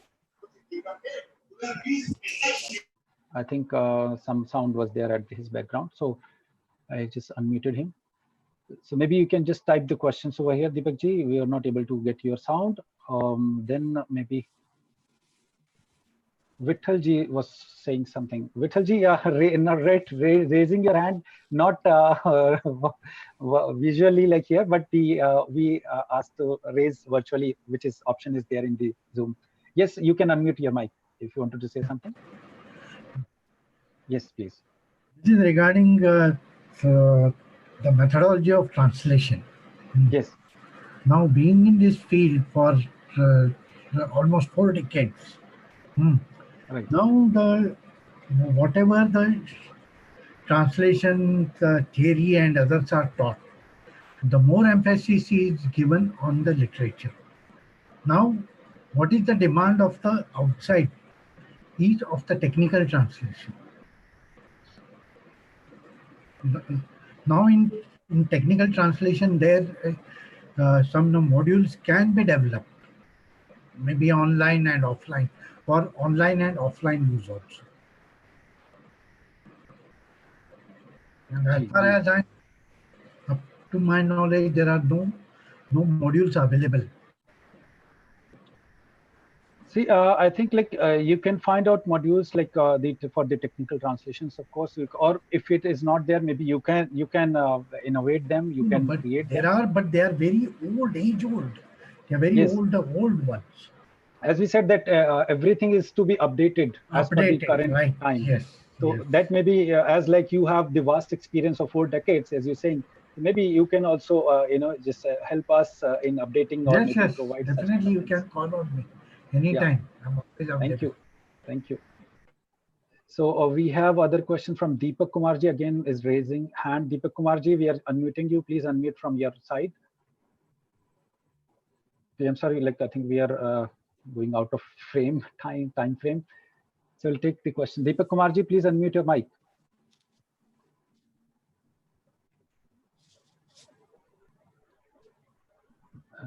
Okay, for maybe other questions, Krishna, if you have. Okay, so Krishna has posted. Maybe Krishna, you can just speak the questions also. Just read out here questions as well. Krishna has our volunteer has put up the question of Monica Pandeji, who is saying what platform can be used for simultaneous interpretation. See, simultaneous interpretation, no specific special program is required. Just kind of Zoom. It can be WebEx, which virtual platform like currently we are having. And the method can be the same, like which I tell that they should have the headphone, and to which you can send a text, or it can be audio, or it can be video, it can be through YouTube, and then they can use this headphone as input device, and they can they will be speaking, and you will be the receiver of the output, and then you can analyze it. Then we have so how one should start, Pranit is asking how one should start the online classes if he or she has never taught online, how he or she should prepare. See, if you have not taught online earlier or till the date, there is no issue. There is never late, that you can just start today as well. You can just, for initially, you can try it with few people so that you can understand the controls and, various kind of things like on WebEx you can try on Google this Zoom, where you can just have a free session of 40 minutes or so, and there are other platforms also for freeconferencecall.com is there, which can be used with the people who do not have a smartphone, who do not have 3G network or 4G network. They can be connected through 2G call as well. There will be a specific number they will call, and they will connect to your class online. Of course, they will not be able to see your presentations and all, but at least they will be able to listen to something, then nothing. So that you can start in a small group in the beginning, and then later on you can just increase the number. For then, okay. Any other questions do we have? Gunreet ji, Krishna, Vikram? Sorry, sir. There are marriages in my neighborhood, so that's why I'm not unmuting. Okay, I got it. Yeah, that is also one of the issues. Like online classes, you have sometimes you have noise which you cannot avoid at your background. Like I had this kind of experience when like Dhol Nagada was playing at the background, and the student was saying, "Sir, I cannot speak because something is going on." Okay, that's okay. So Vanathi ji is asking how to prepare interesting e-content. See, interesting e-content can be prepared while mixing of various methods. You can, what I feel is like you can just include into like direct teaching, indirect teaching, games, quizzes, additional material, videos, audios. You can just create a kind of group of that, and then it becomes a kind of good e-content. So the James Hub is asking, one of our most active companion and colleagues, and our teacher as well. So he says, I advise start with mock classes. Oh, mock classes. Yes, that can be a good suggestion. Yes, we can have such kind of mock classes. Maybe in some session we can do that, and that in which like we can just explain all the controls and all. Of course, if we'll get the time and slot or platform, so we'll organize this. Thank you. So Gautam Kashyap is saying something like, is this a question or comment? Okay, I think it is just a comment. So I'll. I'm just taking the questions. I'm not reading the comments. Vikram, do you see any questions? Okay, maybe we can, in case like you have a questions, you can write to me, or you can just raise your hand. We'll just wait maybe for 30 more seconds. If you raise your virtual hand, the virtual hand, not that one, but the virtual hand, then we can give you mic. Or otherwise, you can write us to our email.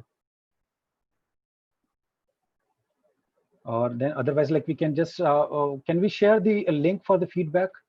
Your feedback is, of course, very important for us to hear from you.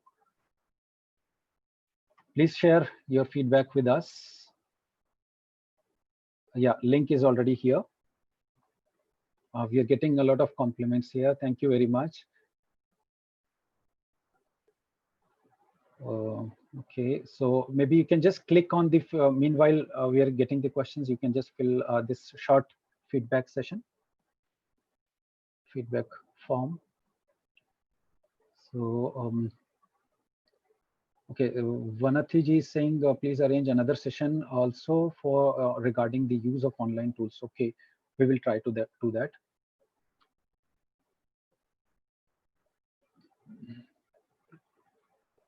So Gopal Verma ji has raised his hand. Gopal ji, please unmute your mic.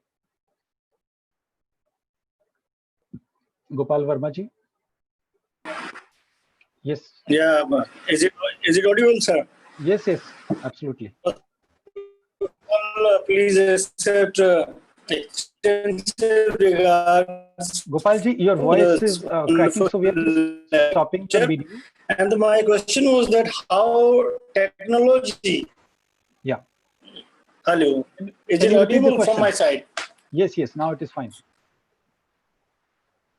Yeah. So first of all, my warm regards to you for this wonderful lecture. And the question is how technology can help during interpretation, specifically in technical terms. How can you repeat the question? How technology can help in during the interpretation? Yeah.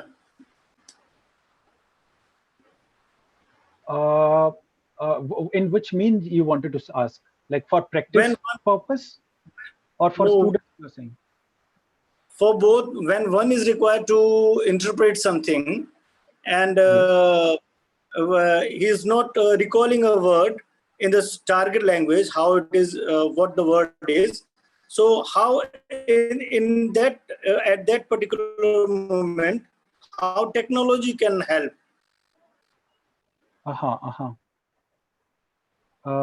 Just a minute. I think there is some issue with the Google form, the feedback form. It asks for the permission. Just a minute. Can you please click on this link which I have just providing here? All who are actually, that is wrong link. I think it has been shared. So here is the correct link. You can try with this link which I have just sent. Okay, so to answer to your question, Gopalji, what I can say is, that translation and or interpretation is not a matter of 1 day or 2 days. Like with the technology, one can do, magic in 1 day or 2. It needs a lot of practice, first of all, and practice can be done through technology, of course, like during this lockdown, and which we are assuming that it may go for long, for maybe 1 more semester or maybe 1 year. I don't know, like, because it all depends upon the cases of COVID-19, like how soon they come to flat. And how soon they are getting over. So only then the classes will be on. So we have only at this present time, like we have just only time to practice, and practicing through technology and tools can be done like through Zoom or through any online platforms. And the way, 2 methods which I have just maybe explained. Feedback form is again, okay, 2 methods which I just explained. That can be done, using any, it can be done over WhatsApp also. But for that, like, a person should have 2 devices, like from one the person will be taking inputs, and from another the person will be giving output, as like it happens in the professional environment. Okay, there are some more questions, so I'll just look into the form. I'll just look into the form. What is the issue?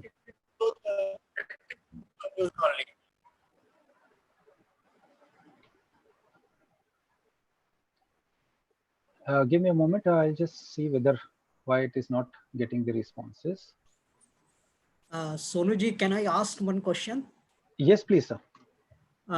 In simultaneous interpretation, if interpreter is stuck up for not being able to interpret, so how to solve this problem?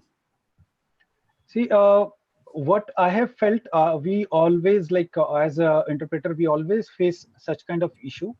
And in that form, when we are stuck with some particular word, that we have only the ways, like either we can just say it in other words, or we can just pronounce the same word in Russian or like in the source language, or third way can be like you can just ask for the clarification. Of course, it cannot be done while doing simultaneous interpretation. Then only you have to have a lot of practice first of all, and then even still such kind of things can happen. And then you can just, of course, request or ask sorry, like in simultaneous interpretation you cannot ask, but you can just say with through other words, or just pass it on through the same word. And then let these if there is some possibility that the other speaker or the other participant, who are listening to your interpretation, they can ask for the clarification, so that the person can tell again, the source person who is telling the source language, speaking in source language. Right. So I think now we are getting the responses. Yes. So I'm sharing the link once again. Here it is.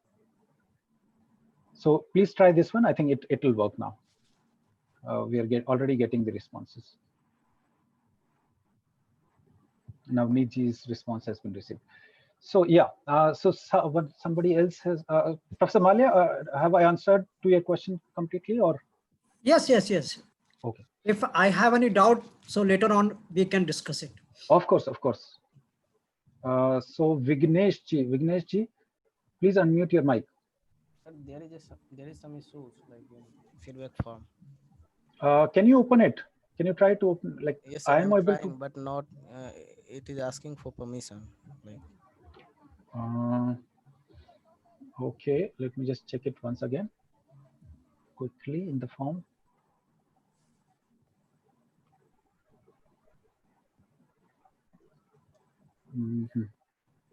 Meanwhile, can you just see the look at the question, because I think like some questions are coming in the chat box till I get onto this form.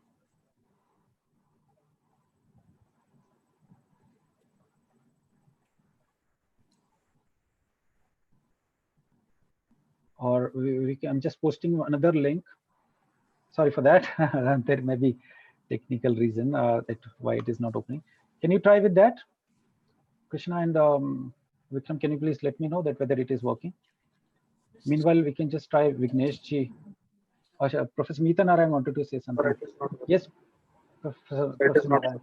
I just thought in the meantime, we're looking up onto the forms. I wanted to comment on what Pankaj just said. I truly agree to what he said, that, when it's a creative translation, there is no boundary to it. You cannot have a specific methodology to that.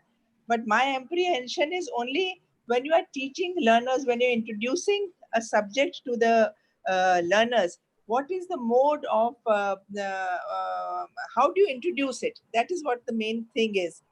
Any new subject, any new this thing which is especially translation, when you introduce it to the students, what is the first step you should take in that? And in the previous textbooks, if you it's just for discussion, I'm just putting this forth. It was right from the first day when you start teaching, you start translation at the very first level. That is, in the first year level only, in the first classes only, when you do certain words and you do translation side by side by word to word translation, maybe in their native language, in their native mother tongue, or in from English or Hindi, so that they get the concept of what translation means. That is how you proceed into. Then you have certain two words and you have certain sentences. But as a subject which is there, which needs to be, like if you have newspaper translation, you have scientific translation, you have social sciences translation, you have literary translation, these you have translation with, you know, business transactions. There are several forms of business transaction. These are all things which require very specialized, you know, like you said, you have specialized terminologies, you have specialized words, which I feel as a teacher that they should be in the minds of the students, so that you don't have to look up the dictionaries all the time. You know, it is certain word combinations which have to be very, very in the in the minds of the students as well as for the teachers, so that whatever the combination of words come up, they can use it. Otherwise, the students have a tendency, and we also, you know, at times, to keep looking it up into the dictionaries. So that is what I mean. You know, that is what I mean. In fact, in our exams also, if you have seen, Sonu, we give an unknown text, and that unknown text is actually based on a known text in which they don't have to use dictionary at the nis rakomai materials rakoma texta. So you give viragenia which are known to them, and they use it, and that shows whether they are actually grasping the nuances of translation. That is what I meant, Pankaj. Of course, in literary translation, you have no boundaries. It is the creative work of a translator, of how he is using the words. But since Sonu was discussing, we are discussing, you know, how to introduce modules for teaching of a subject. So I commented on that. Okay. We have here Dr. James, who has also a vast experience of translation and interpretation. He wanted to say something. Yes, Dr. James, you wanted to say something on translation and interpretation. Can you hear me? Yes. Yeah, mainly you have to clearly differentiate between oral translation and written translation. It is two different kinds of skills what one requires, and a lot tells about the subject knowledge what one has. And before every interpretation, that is oral translation what we call, you need to study the subject thoroughly well, both read many material both in English and Russian, if it is going to be English, Russian to English interpretation.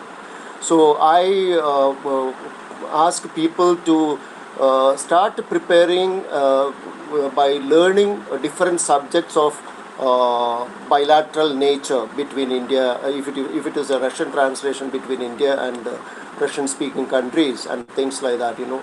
So then only you can clearly come to the platform and give the translation, because there is no time to refer anything when you are doing the oral translation, that is interpretation, either simultaneously or consecutively. Thank you. Yeah. Thank you, sir, for your input. Yeah.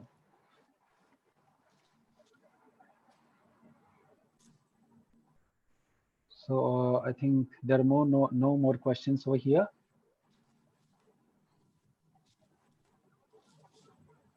So maybe we can move to the next part of the workshop. Please, dear all participants, please fill up the feedback form and send us by today night. The form will be open till the night, so that we can have your valuable inputs on the workshop. Professor Malve, over to you. Yeah, I would like to say few words, if you allow me. Yes, please. Dr. Sonu, your presentation was really excellent, very informative, interesting, and educative. Now we came to know that in an extraordinary situation as we are encountering now, the technology pertaining to online teaching and learning has become very encouraging and effective. I do agree that offline teaching cannot be replaced by online teaching. But one biggest advantage of online classes is its outreach and usage of ocean of study materials. I'm confident that in future, there will be a synergy of online and offline techniques conduct a class more effectively. With these words, now I would extend my sincerest gratitude to you, Dr. Sonu Saini ji, for wonderful presentation. Now I would request Dr. Gunrit Kaur to please propose vote of thanks. Gunrit. Thank you. Thank you very much, Professor Malia. Yes, it was indeed a very, very informative and a very good learning experience for us. Once again, I would say that it was quite an opportunity to be here today. It's quite overwhelming to see everybody and people of this stature here. I feel immense pleasure in proposing this vote of thanks to Dr. Sonu Seni. His passion for teaching is really inspirational to us all. When it comes to technology in teaching, it's him that all of us turn to. On behalf of our department here, I with great gratitude thank you, sir, for accepting our invitation to be a guest speaker today. I'm sure today's session would have proved very useful and educating to all the participants. It indeed has proved to be one for us at PU. Thank you very much, sir, for such an enlightening presentation with so much to learn from. I would also like to thank today's audience for their encouraging response and the teachers from various universities who've been very actively participating with us in this session and have great input in between the session. Thank you, everyone. And I extend my thanks to Professor Pankaj Malviya for his guidance and encouragement in organizing this event. And once again, thank you everyone for being part of this great event. Thank you. Thank you very much, Kunritji. I would also like to thank, first of all the participants, all the colleagues, all the friends and students over here for joining in and showing the faith and showing the trust in me. And of course, I'm also learning from you. A lot of things I borrow from our colleagues and friends and try to mold it in a blended learning form and try to present in a way. It is something like I take raw material from you and maybe I'm preparing some product and maybe giving that to you. But of course, without any cost, I also learn it from you and I also try to share whatever I have molded it. And for second, my thanks to the volunteers, the wonderful volunteers over here. Krishna, here is the Krishna who is here, his constant support in the helping us in the program. And Vikram is here, who is also sitting very sincerely and working. He was working in various secretive tasks. Actually, they both got such kind of duties to make this meeting secured and safe. So thank you very much, Krishna and Vikram, for being here. And I also would like to thank Gunrit ji for her kind words and comments, and Professor Pankaj Malviya, who has given this floor to share whatever I have. And I really very much touched that even around more than 90 people were connected over here, and still we have 70. That means we are still have some interest in learning in that. So thank you very much to all my colleagues, all my seniors and friends, and Professor Malviya for giving this opportunity. I really touched with this one. And of course, your feedback for all plus and minus will always help us in improvement, in improving further programs. Thank you very much. Thank you, sir. Sir, maybe a group photo, like for first. Yes. Very nice. Like we can have a good group photo now. That's a good thing. Thank you, Krishna, for reminding us. Okay, maybe we can just all switch on the camera. Can we please switch on the camera so that we can have a group photo? We are just creating the memories. Like later on, we can just say, okay, yeah, once upon a time, we were also online and we had such kind of sessions, maybe some boring, maybe some interesting. Okay, so we have 3 screens. I'll click, maybe our volunteers also will click also the picture. So I'll click thrice please put a wonderful real smile on your face, even if you didn't like the program. So 1, 2, 3.